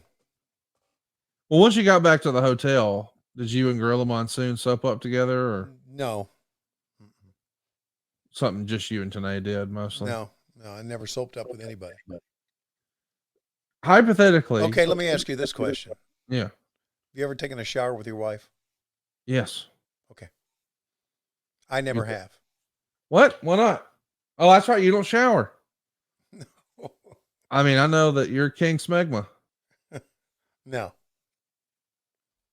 King Smegma? Yeah. I don't know. You got no lip on that? No. Why don't you just type it in your Google machine? King. Just type in, what is SMEGMA? And just click enter. WebMD, what's it saying for you? Yeah, okay. You gonna read it out loud for us? No. It's Tony, come on. it's a secretion in the folds of the skin, especially under a man's foreskin. Where do you sit at home? You sit at home looking up shit? Are you just so intelligent you know all this? I've known what smegma was for a while. I've never heard. Smegma sounds like a character from I don't know, Game of Thrones or something. Get your brand new smegma shirts over at tankwhistle.com. Smegma is the thick, white, cheesy substance that collects under the foreskin of the penis. It's more common in uncircumcised men. Yeah. That's horrible. It's just a buildup of dead skin cells and, the oils in your skin and moisture around the tip of your penis. That's all. God, and they got a fucking name for that. Oh, fuck. Buddy, you thought we were naming out here tope suicidas and we're not going to name dick cheese? More people in the world know about dick cheese than they do tope suicidas. Or your cornholios or whatever you're fucking calling. Yeah, Pondwater Dave just said Smegma will be teaming with Danhausen next week. Dave, you're out of your fucking mind, but we know that. Yes, we do. We do.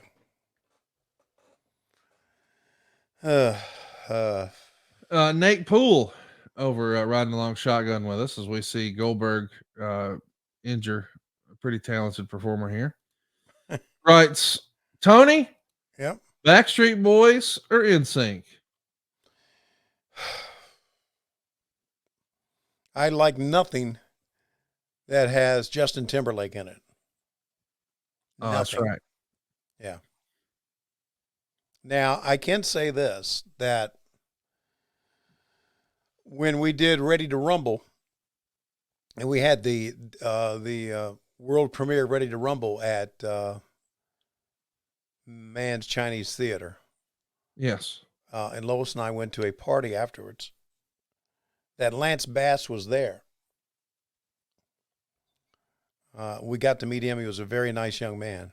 But anything with Justin Timberlake. Which brings up another point. I've been listening to a podcast. Right. It's John Boy and Billy, The Big Show. Yeah, I know John Boy and Billy. Yeah. Well, what they do is later in the morning after their radio show is done, they put it on as a podcast without the news and without the music. Right. They just put on the bits. And I've known John Boy and Billy for a long, long time because I worked in Charlotte for a long time. Got to know him. Played golf with John Boy many times. They have Southern redneck humor. Right. But I'm saying all that to say that at the beginning of their podcast, and I think their podcast is from iHeart, I'm not sure. Yeah. There's like 3 or 4 different promos for podcasts. Yeah. Have you noticed how many really worthless, shitty podcasts are out there? There's a lot of them. My God. Yes. One guy's podcast is going around the world in search of the best chocolate. There's a fucking podcast looking for the world's best chocolate. What the fuck? Well, we have a podcast where we pretend to watch old wrestling and we talk about dick cheese. Well, guess what? They better start talking about dick cheese on that chocolate podcast or nobody's going to listen. Dick cheese is over. I mean, I don't know what you want me to say. And what stirred my memory about that was the fact that Lance Bass has a podcast, and I heard his promo for it. Lance Bass. Yeah, he and his husband have a podcast to where they try to, I don't know, talk about your mental state. Oh, that's stupid. Yeah, it is. I mean, you know, come on. If you want to talk about your mental state, go to a licensed therapist. Don't listen to Lance Bass, you girls who are in your 30s now and loved him back then. You think Lance Bass got married and didn't tell any of his friends? No, he told all his friends. He told the world.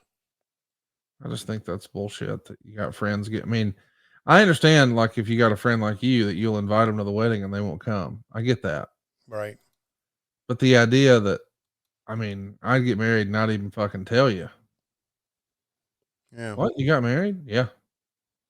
You didn't tell me. It's a little weird. Mongo cutting a promo here. All you people, all my brother Texans and him, that ain't gonna happen again. Cause I'm just 90 miles up the road, and this is Mongo's backyard, baby.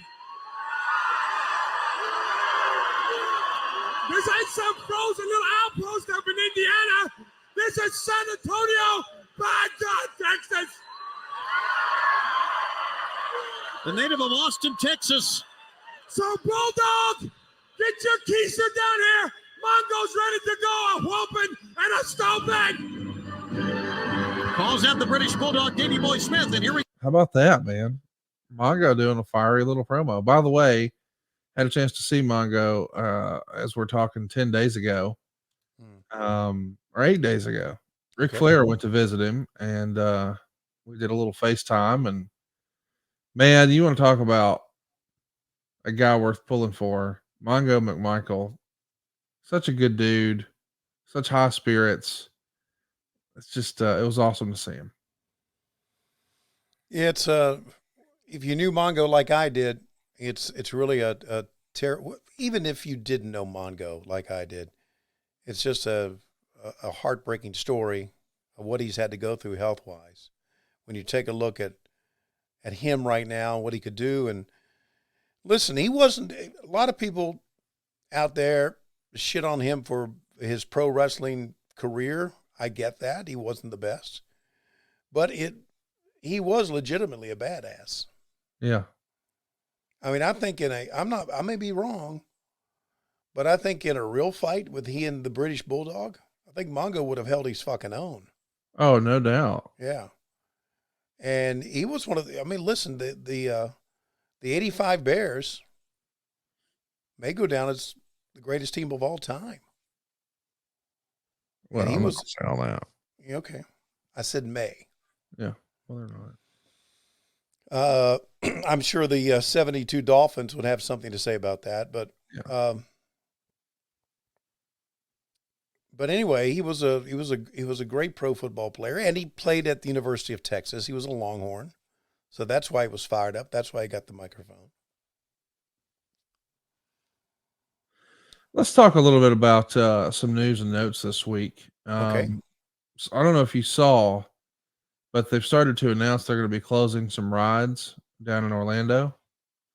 And there's a report that came out that once they announced they were selling or they were closing Splash Mountain, people started selling water from the ride. They're claiming that this was water that they scooped up out of the Splash Mountain ride.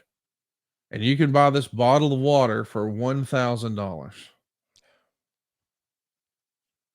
So a fool and his money must soon separate, or whatever that cliche is. Aren't they going to reopen Splash Mountain eventually? I don't know. I mean, Flair's been saying that Space Mountain was still open for business for a long time now. So I don't know. I thought they were going to reopen it with a Princess and the Frog theme. Well, here's what I know. There's been a lot of debate now about other rides that they might be closing. Oh, really? And we started to think, all right, if they named Space Mountain after Ric Flair, or Ric Flair said, hey, Space Mountain's named after me, rather. Yeah. What would some potential other names of the rides be that could work for a wrestler association? So, like, if Ric Flair was Space Mountain, what would Tony Schiavone be? And we've highlighted a few here. Okay. I want to get your take on. All right. Hopefully, you guys are watching over on WHW on YouTube.com. Uh-huh. The Astro Orbiter. Okay. Who would be the Astro Orbiter? The who in wrestling would be the Astro Orbiter? Yeah. Vince McMahon, maybe. The Boneyard. I mean, that's got to be Boneyard. Undertaker, right? Or Colonel Robert Parker. Whew. Yeah. Or you know what? The Boneyard, that's the Sunny ride. Oh, Boneyard. yes. Now, the Crush and Gusher. Crush and Gusher. Crush and Gusher. All right, Gusher. That sounds like a tag team. I don't know. That it sounds does. like, It does. Yeah. But Gusher, who would be like, we know who Crush is. We got that. Yeah. Okay. Who would Gusher be? Oh, Moxley. He bleeds a lot. He bleeds a lot. I was kind of thinking after the No Holds Barred match we saw a couple of weeks ago be Ruby Soho. Did you see how she was gushing blood? My God. That's crazy. You're right. Yeah. What about the downhill double dipper? That sounds like if Ric Flair started doing DDPY with naked ladies. All right, sweetie, now we're going to do the downhill double dipper. Or it would have been Mongo and Deborah. Oof. Yeah, with Mean Gene in the back. What about Phantasmic? Oh, Phantasmic. Michael Hayes. Very good. Slush Gusher. I'm going to let you call that one. Who's the Slush Gusher in wrestling? Your opinion now. Okay, my opinion, the Slush Gusher in wrestling. Who is the Slush Gusher of wrestling? Okay. Johnny Ace. Oh, NDA Jones himself. Slush Gusher. Of course, Tony's would be the ride named after Tony would be the Teacups or It's a Small World. It's a Small World. Or Mr. Toad's Wild Ride. Slush Gusher. You got a suggestion for us? No, Johnny Ace. You going with Johnny Ace? Okay. We got Eric Bischoff cutting a promo in the ring, but I kind of like watching Tony just laugh. Let's see what Eric Hogan is saying. I just A Slush Gusher. Berserk! Well, you know, boss, this shall be the WCW's last stand. That's right, San Antonio, just like the Alamo brothers. Number one, the real giant, the only giant in professional wrestling, Kevin Nash, brother. He's the man. He's the protector. And he's the guy that watches Hollywood's back with all those cutthroats out there. As far as I'm concerned, Mr. Bischoff, I've already done the math.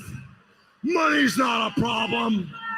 And the fact that Nash beat the giant, put him out the pasture, my $1.5 million is in the black, brother. That means to all you nitwits out there, Kevin Nash has the green light to hurt, to spike, to powerbomb, to maim everybody in the WCW. Put them all in the hospital. There'll be nobody left And if 50 grand a pop, that's chump change, I'll still have money in the bank.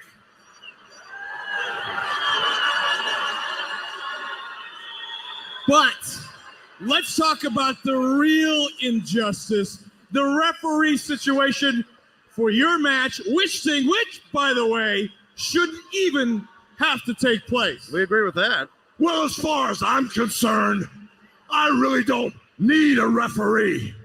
Number one, I've already beat Sting.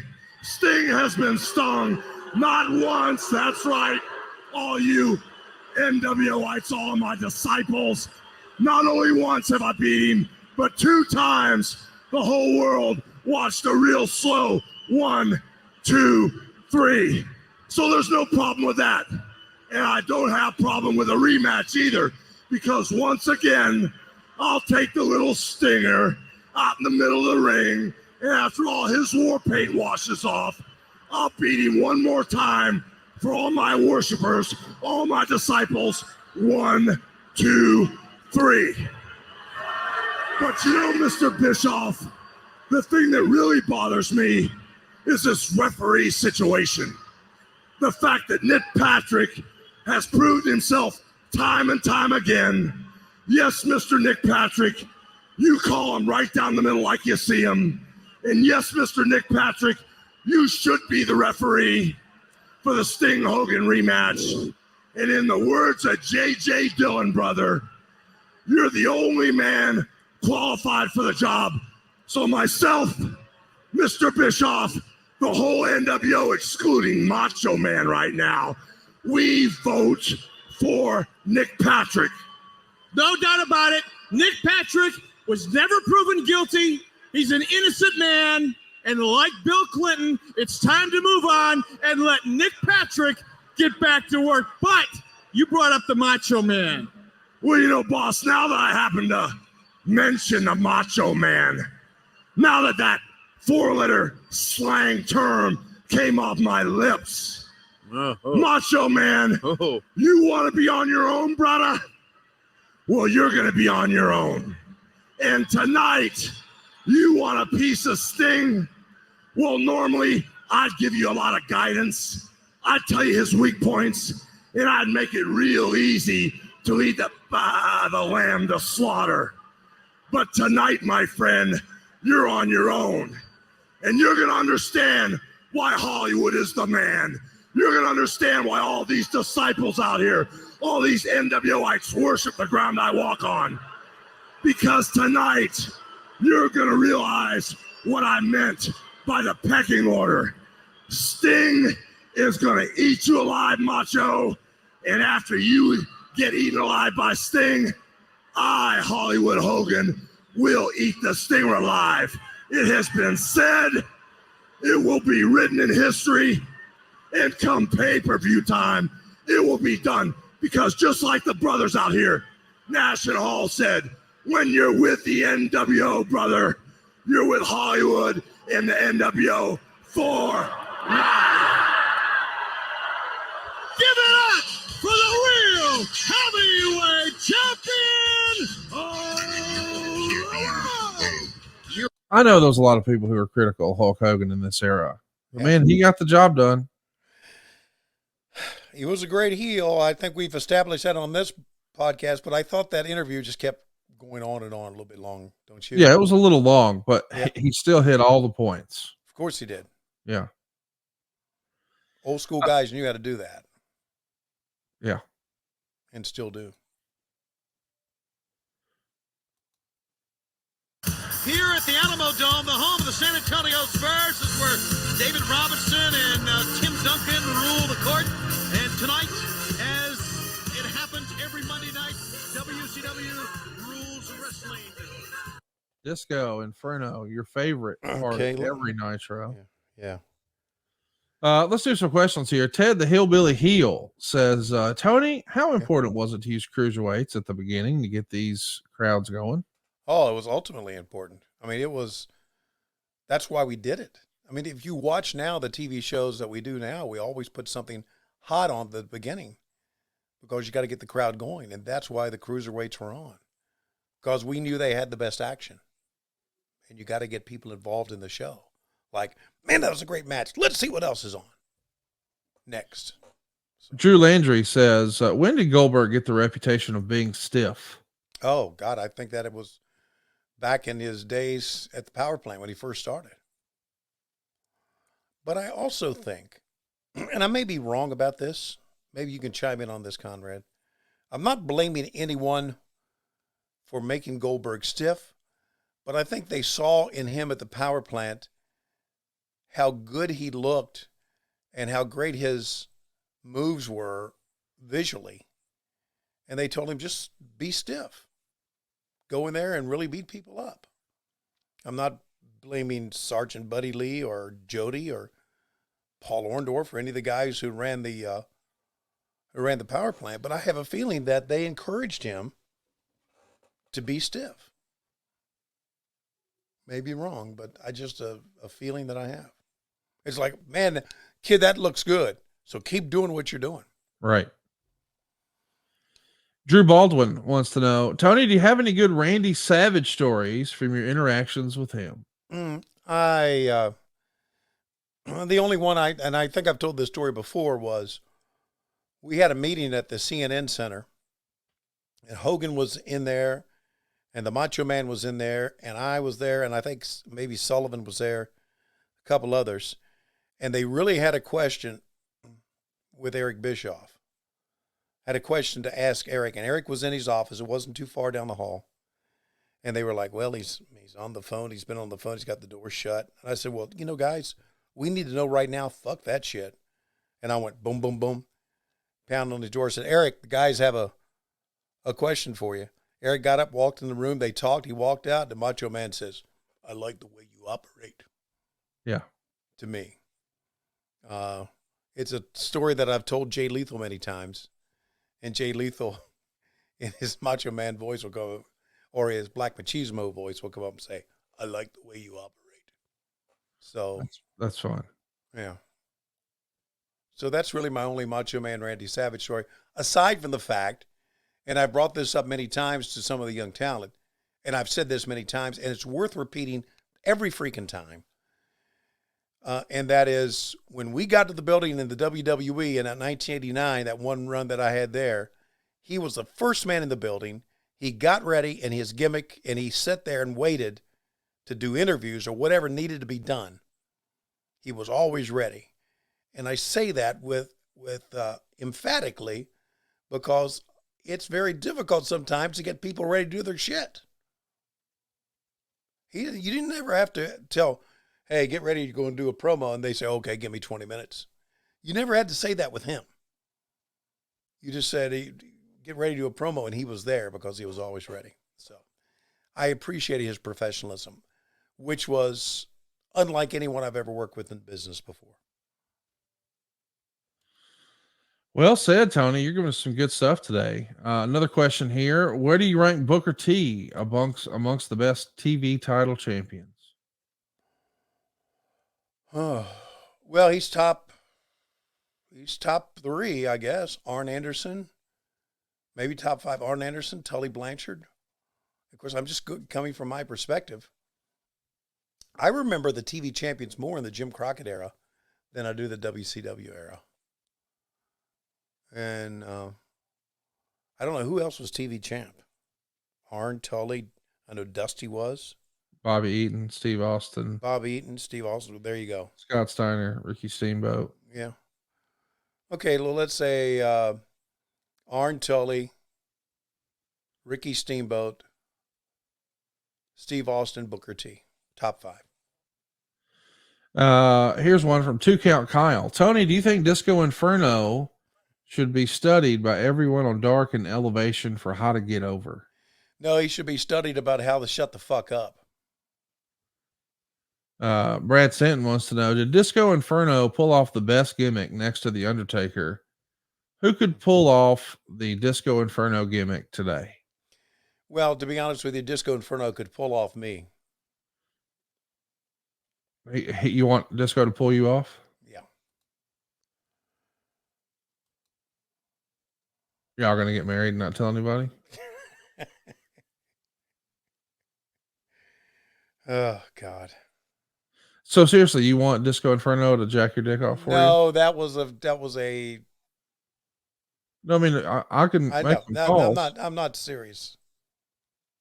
How about he can kiss my ass? How does that sound? Do we have a cash offer I could take him? No, we had no cash offer. Okay. Next question. All right. Bobby wants to know, Tony, when Thunder debuted, were wrestlers' contracts renegotiated in order to account for the increased TV time, especially since WCW had to pay for it because TBS didn't want to? I don't think they were renegotiated. Okay. No. We're seeing Raven here wrestle Disco Inferno. Is this mixed emotions for you? On the one hand, you love Raven. On the other hand, you hate Disco. Yeah, it's mixed emotions for me because I wouldn't mind seeing Raven, drop Disco on his head. Really, you want to see him permanently disabled? No, I didn't say that. You can be dropped Okay. on your head and not be permanently disabled. Okay. What good would come from dropping someone on their head, Tony? How would it help the quality of their life? Maybe it cracked their head open, give them a little hard way. So you want little blood running down the nose, So you want Disco? I've got to give him credit here. Now, hang on a second. Those are great working punches from Everything Disco. Disco does is great. Yeah. No, not everything. Point to something he did in the ring that wasn't good. Okay.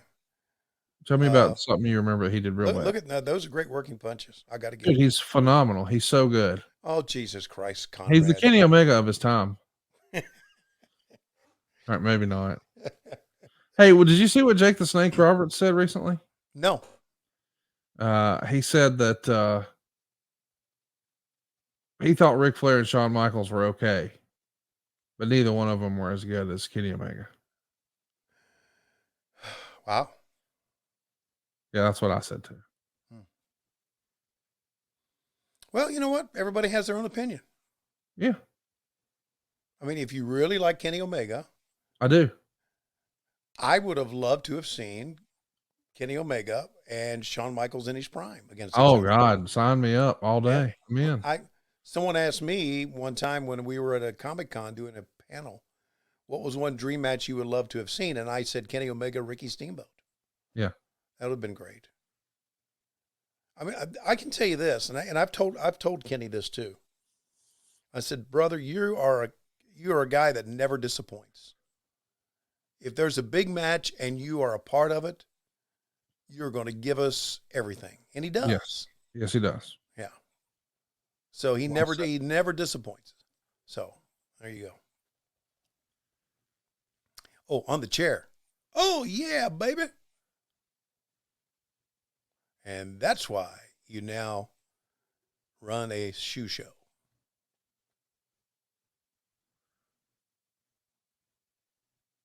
You think when he quits, he'll never go back to a strip club like you never go back to Starbucks? I don't know. Everybody's different. I have no idea. Could be. Any more questions from our... Oh, by the way, we really appreciate everybody being with us. Oh, absolutely. Hey, we got a question here from old Yam Bag Jones. Yeah. What's a slap dick got to do to get a damn birthday show shout out? Uh-huh. Scowl I'm getting from my wife for spending my morning talking to you guys instead of her is legendary. Okay. Well, Yam Bag, you fucked up because she can do things for you on your birthday that we can't do and ain't interested in doing. That's exactly right.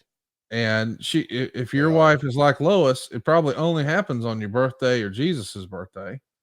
So maybe log off and go take care of business. How about that, Yam Bag?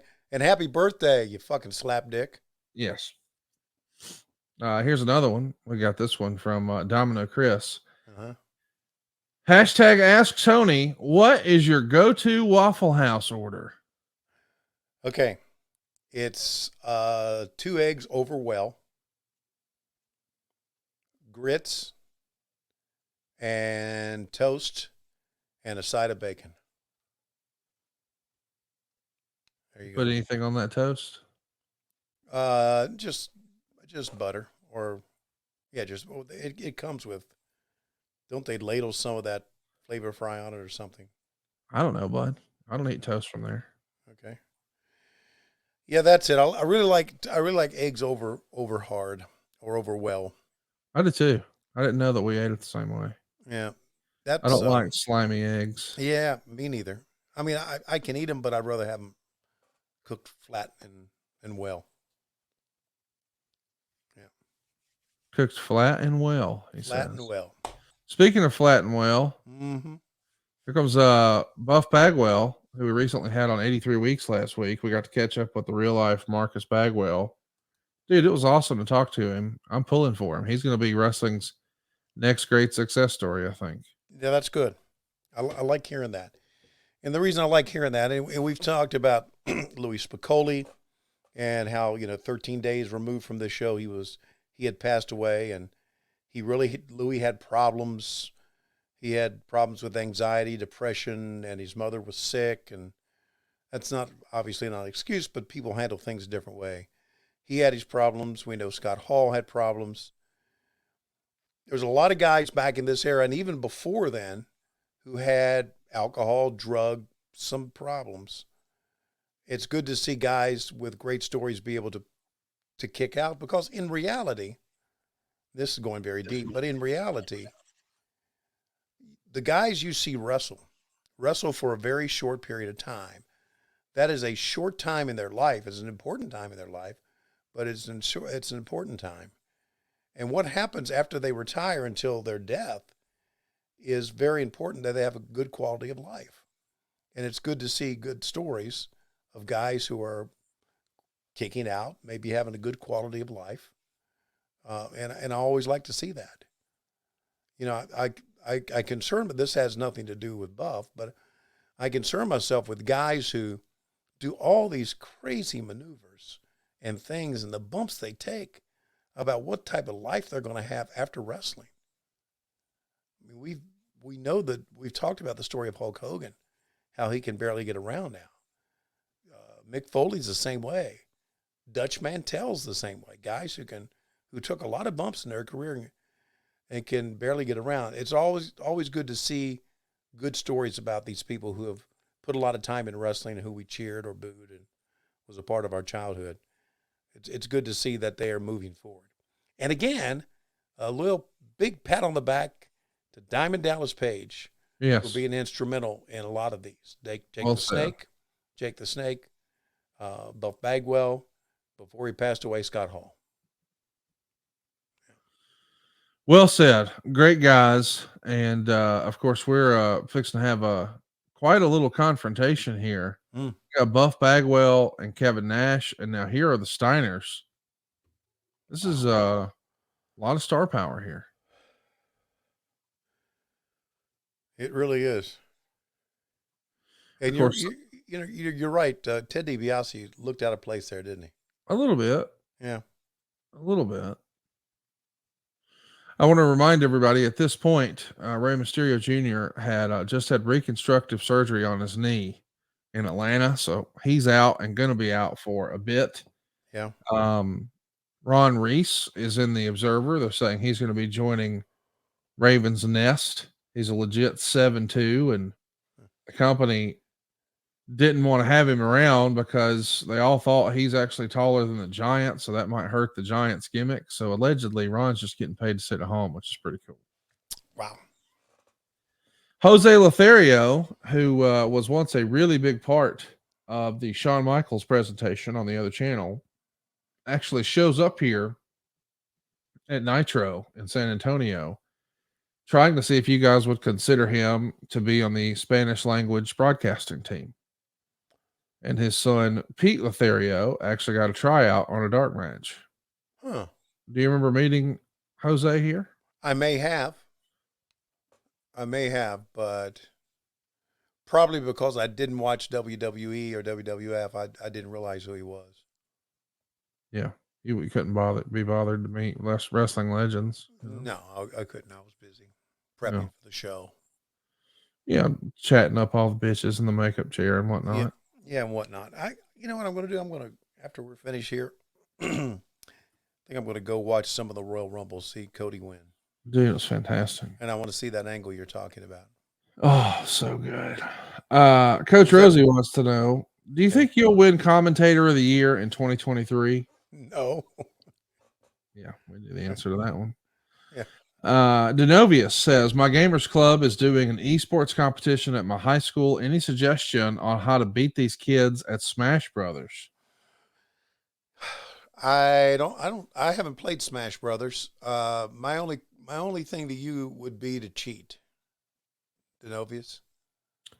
Because you can better believe those kids are cheating. So you're saying the kids are cheaters? And when it comes to video games, yeah, they all cheat. Okay. That's why I don't play video games online against people. Oh, because they cheat. Yes. Yeah, and then the so it's inconceivable to you they might be better. They got to be cheating. oh, they're probably better too, but they got to cheat because they got to make sure. Because you can. Here's the deal: games have set up these things where they can find out if you cheat. They will knock you off the game and prevent you from ever logging on again. Well, what these kids do is they come up with a different login name. Right. And a different New email handle. address. Yeah, Yeah. different handle. So, and I've talked to game developers about this, about cheating. And they say, yeah, it's a real problem. And we're doing steps to try to prevent it from cheating, but it almost can't be done. So, Cheater, pumpkin eater. there you go. Here's one from Eddie Prather. Tony, who in the NWO did you think might not have been a good fit for the group besides Dusty? Wow. I never thought Vincent or Virgil was a good fit for him. But they had to give him something to do, I guess. Well, they didn't. They could have saved the money, Of course they could have. Could have given you a raise. If they'd have Yeah. fired Virgil and said, we're going to split it between you and Zbyszko, would you have been for it? Yeah. Yeah. Let me ask you this. If Tony Khan came to you this week and said, Tony, need to save some money, and for every person you cut, I'll give you half because it's still a savings to me. How many people would you let go? I'm not sure, Conrad. I have to think about that. Yeah, there you go. All safe bullshit. Hey, while we're talking about bullshit, something else came up that I thought when I saw it on Amazon, I said to myself, Mm-hmm. I know what to get Tony Schiavone. It's like a little stocking stuffer for next year. Okay, great. Now, you know that my father-in-law's first legal name is, or his legal first name is Richard. Richard, yes. I don't know, but it sounds like something he may have licensed his name for here. Because what I'm going to show you here is Uncle Richard's world famous pecker polisher. What a stroke of luck. And you see a little cartoon character on the left. Hi, I'm Dick. This is my soap. Enjoy. Don't be silly. Wash that Willie. So it is a donut shaped bar of soap with a hole right in the center. Yeah. So you can just wash that rascal. That'll help you get rid of that Schmiegel or whatever it is. Smegma. Smegma. Did you call it Schmiegel? Schmiegel. I actually like that better. Okay. Well, okay. Schmiegel was a character from Who's a Lord of the stand-up Rings. comedian who died of cancer, right? No. Okay. Hey, put that back up, thanks. The pecker polisher. By the way, you got to see this over WHW on YouTube.com. Okay. Uncle Richard's world famous pecker polisher, which I thought was Brooklyn Brawler's nickname. I loved under about this item, the final one. Novelty use only. Yeah. Silly gag gifts are fun for everyone. In other words, Jesus Christ, guys, don't take this seriously. Get it wet, and the pecker polisher works into a lather you'll love. Yeah, I will. I will indeed love it. The circular design comes in handy for slippery showering situations. Slippery daddy. Okay. It's a gag gift. So, in other words, they say you don't really have to use it, but people will laugh. Does anybody think you need circular soap? No, you don't need circular soap. Yeah.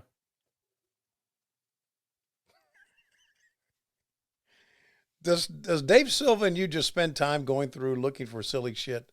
Dave Silva found that one. He sure did. Okay. Yeah. You know, something else we're going to start highlighting here on the program, but I'm just not going to let Dave pick them next time because he, just shit the bed on it. Right. It's silly and fun YouTube comments. We're going to show some of those again next week. So the more outrageous and stupid and silly comment you leave on the YouTube, the more likely we will be to shout it out here next week on the program. Mm-hmm. The way to participate in this silly bit on the show is to like and subscribe. WHW on YouTube.com. Tony, they're taking a break. I think we will too. I'm going to hit it at 30. 202-30. There it is.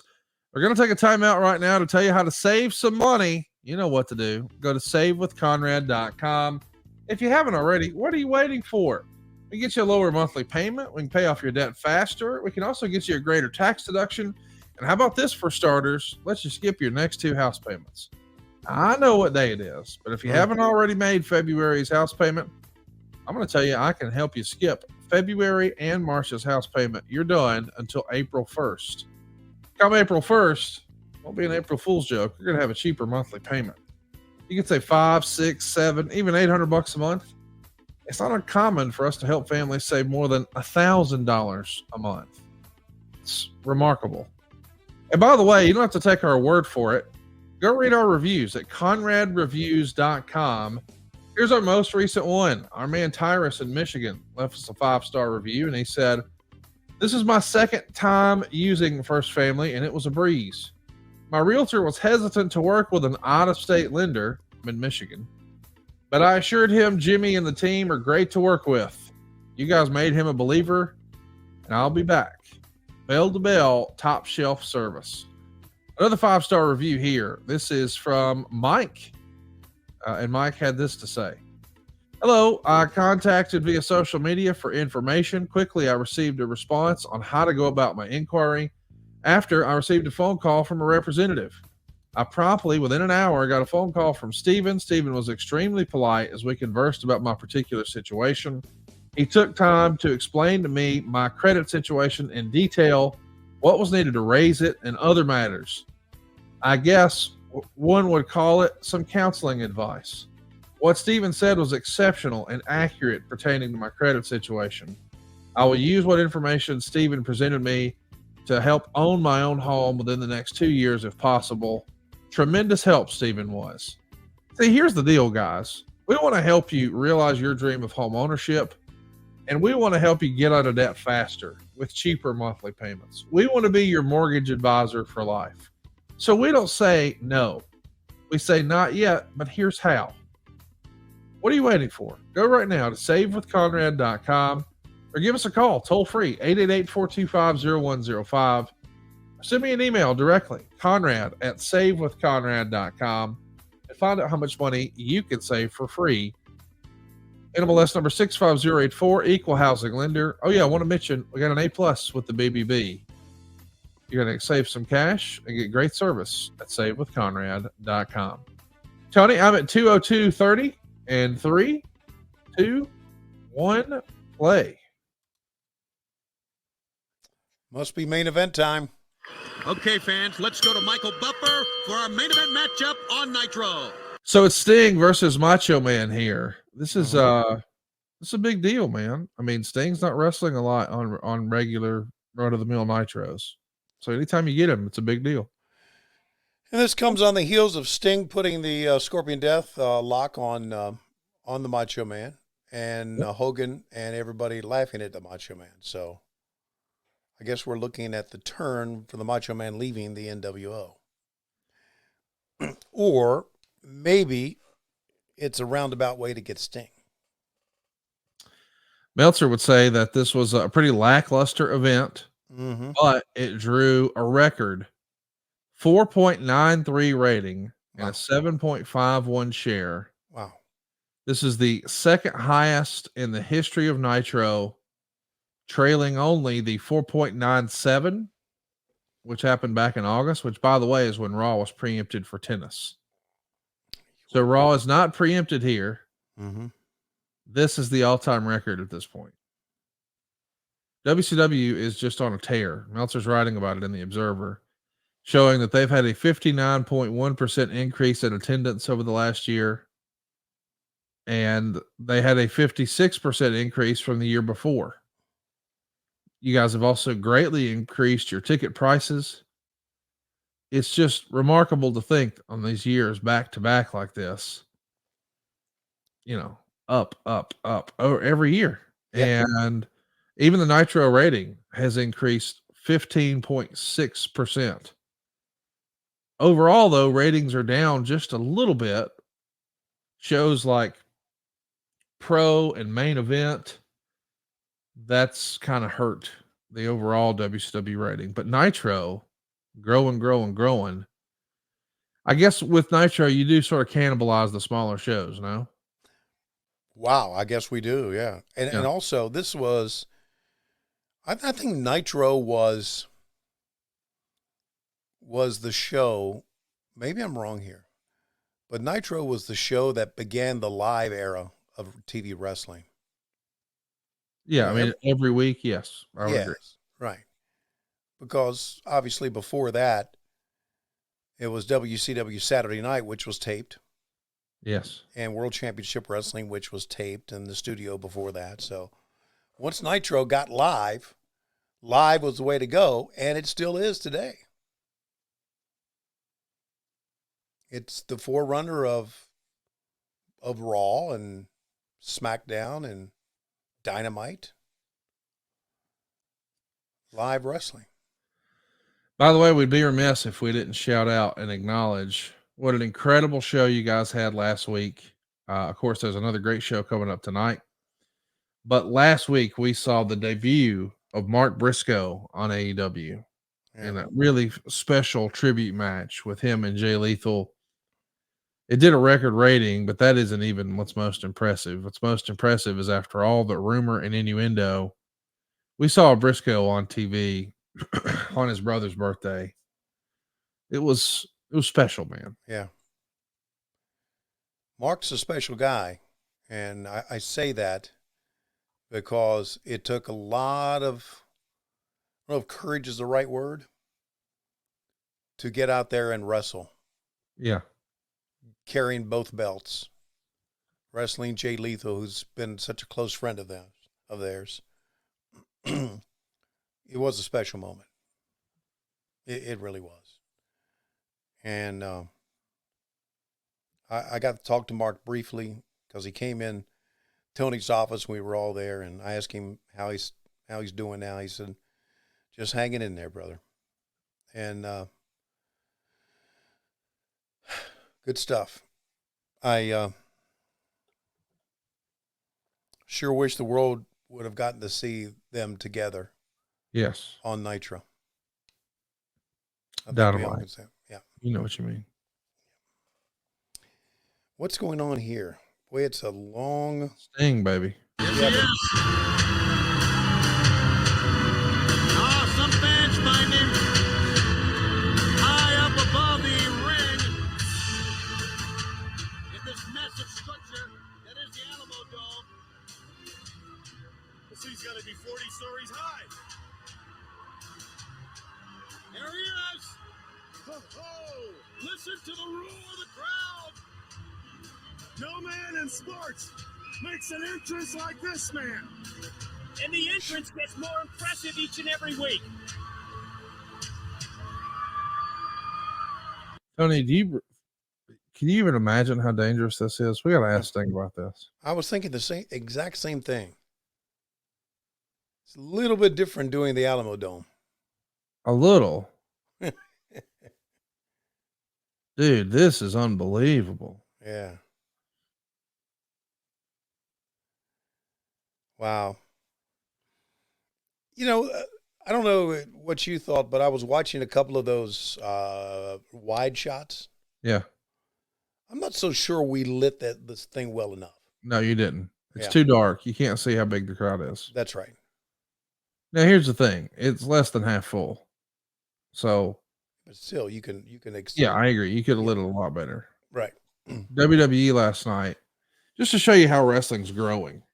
This is what we're watching right now is what most people believe to be like peak WCW, myself included. Because this is a huge gate and, one of the biggest crowds ever to see a Nitro, 21,000 people here. WWE had 51,000 there last night. Wow. It's just crazy how I know there's lots of people who say, oh, wrestling's dying and it's smaller than ever and all this stuff. Man, they're coming right through the crowd. How crazy is this? Yeah.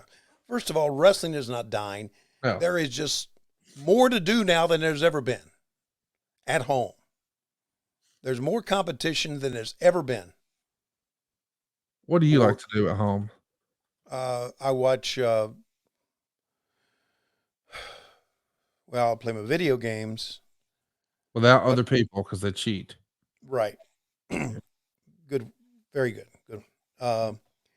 But also I watch streaming services like Peacock, like because they had the first 4 seasons of Yellowstone on it, like Paramount because they've got Star Trek on it, like Disney Plus because they have all the Star Wars and all the Marvel on it. That's what I like to do at home. Cool. What do you like to do at home? I usually look up gag gifts to help my friends get rid of their smegma. And then I send it to a Hispanic fellow who lives down the street. Yeah. It's like, can you make this into a graphic? I think it'd be funny if we showed Tony dick soap. And then here we are, And Dave goes, all right. Yeah. I'll do it. Yeah. Wonder how Dave likes now. How many years has he been in Huntsville? Too many. Removed him from the border. Yes. Yeah. My dad threatens to every chance he sees him. I thought we was building a wall for people like you. My dad hits him with the old Michael Hayes. Silva goes, oh, Mr. Larry. Larry Thompson, the forerunner of Conrad. Hey, man. He taught me everything I know about talking shit and swallowing spit.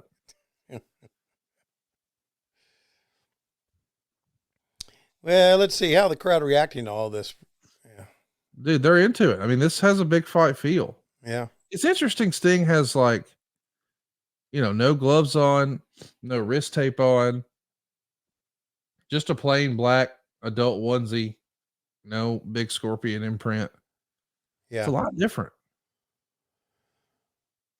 Yeah, well, it was all part of the mystery that was Sting, and of course he didn't have a tan, so he had to cover up most of his body. Oh God, listen to you. How many times have you used self tanner? I've never used self tanner. Well, we could tell. We've seen you on TV. The things Tony Schiavone's never used: pecker soap, fingernail clippers, toenail clippers, an iron, self tanner. Iron got it. Oh goodness. Shoe shining kits. Who's a bigger star in your opinion? This is your opinion now. And don't you give me some biased bullshit answer. Okay. I want you to answer as an objective as you can, wrestling fan. Okay. Bigger star in wrestling history, Randy Savage or Sting? Sting. Wow. I don't think you're wrong.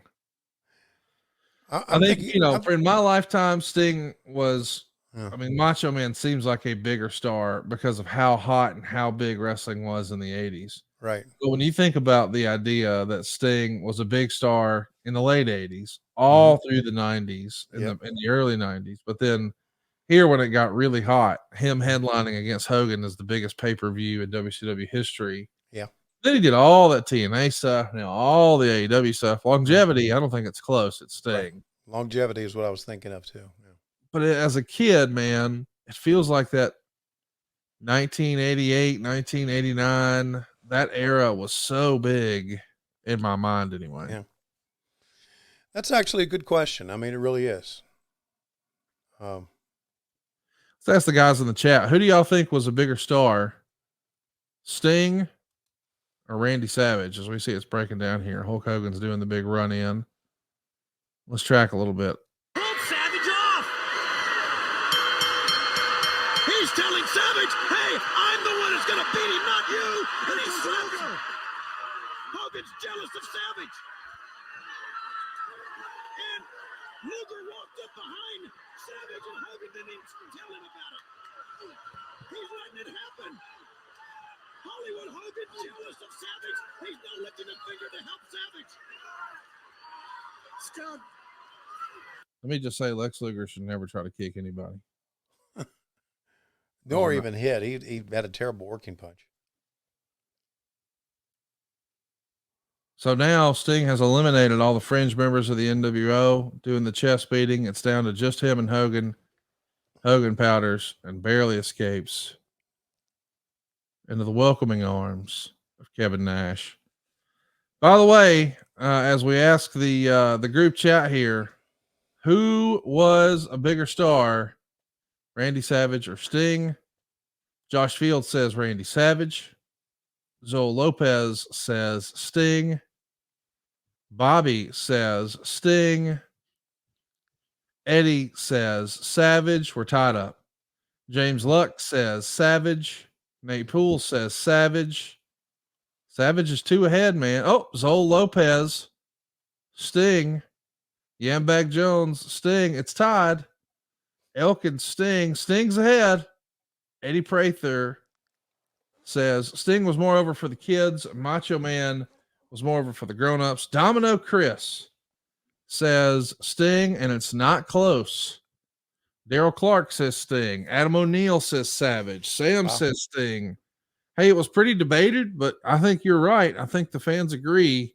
Sting was a bigger star. We want to know what you think. So let's take to social media. If you haven't already, follow us on social media at WHW Monday. And let's use that hashtag Savage or Sting. Hashtag Savage or Sting is what we want to do to have this conversation. We'll talk about it again next week.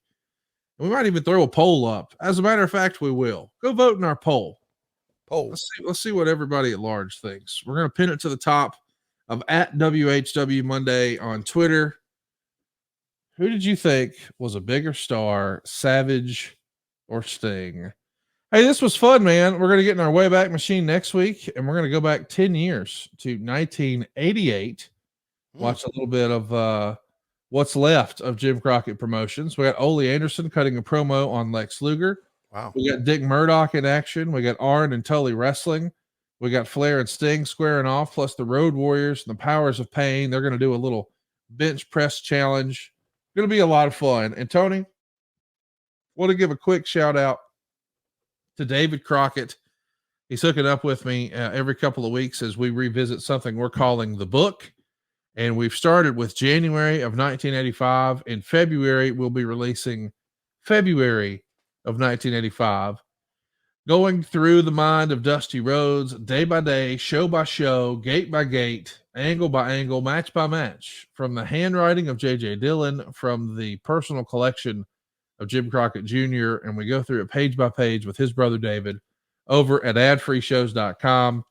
And on February 5th at 8 p.m., so as you're listening to this, it'll be this Sunday at 8 p.m., 35 years to the day, we've got Earl Hebner joining adfreeshows.com to relive that famous and fabulous main event angle. A lot of people think the best angle in WWE history, the twin referee angle with Earl and Dave Hebner, with Andre the Giant and Hulk Hogan in competition.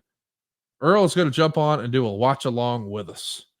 It all happens this Sunday at 8 o'clock Eastern. It's adfreeshows.com. And by the way, if your business targets men 25 to 54 years old, there's no better place to advertise than right here on What Happened When.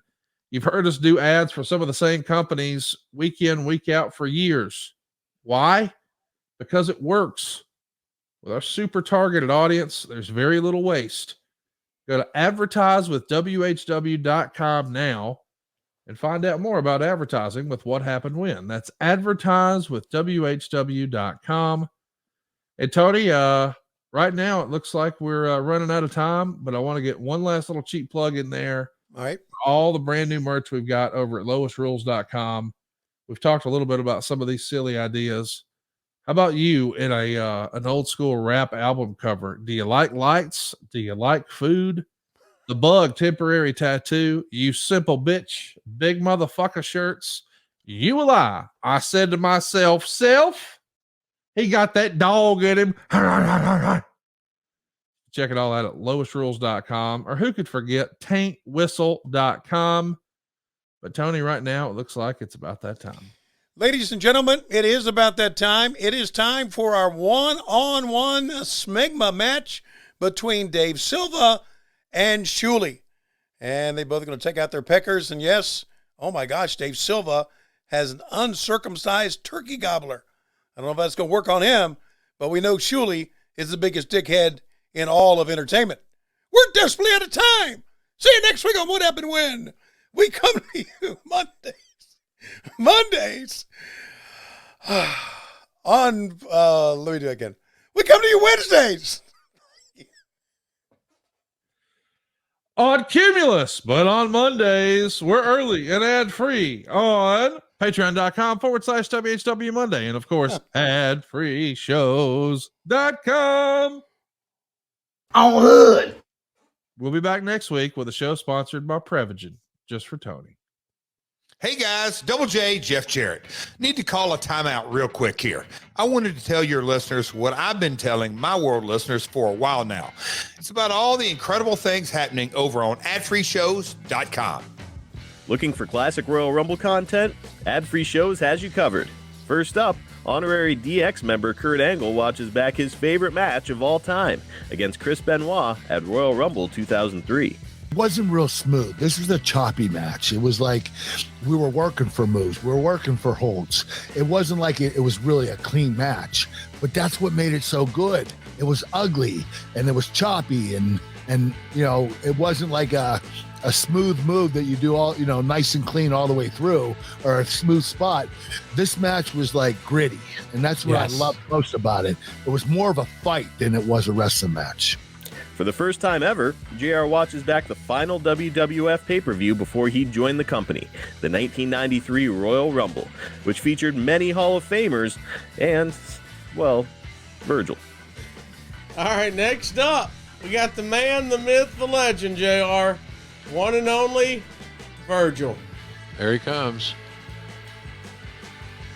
Meat sauce, the lonely autograph table, the whole deal. That's him. Virgil's not known for many things. One of them, though, is his penis, allegedly. I don't think it's going to be this Royal Rumble experience, but I could be wrong. If you're looking for interactive experiences, Ad Free Shows members joined Hacksaw Jim Duggan live, 35 years to the day of his historic win at the very first Royal Rumble. In wrestling, as going way back as a kid, I live in upstate New York, up by Vermont. My dad would bring me and my sisters in Madison Square Garden to watch the circus. So to only imagine, bring my dad, who was my best man, to pull up in front of Madison Square Garden and see Hacksaw Duggan versus Andre the Giant. Hey, that's just a small taste of what Ad Free Shows has waiting for you, including a brand new perk, getting to join in on the live recordings of the shows with 4 levels to choose from. See for yourself why Ad Free Shows is the best value in wrestling today. Sign up now at adfreeshows.com. That's right, sign up today at adfreeshows.com. Can't believe this is real, but Wooo Wings, your very own virtual restaurant concept, is now open, and fans can enjoy the legendary flavors and world championship wings by ordering with their Uber Eats or Postmates app. Wooo Wings is now open in Nashville, San Antonio, Jacksonville, as well as Huntsville and Tuscaloosa, right here in Alabama. Many more locations coming soon.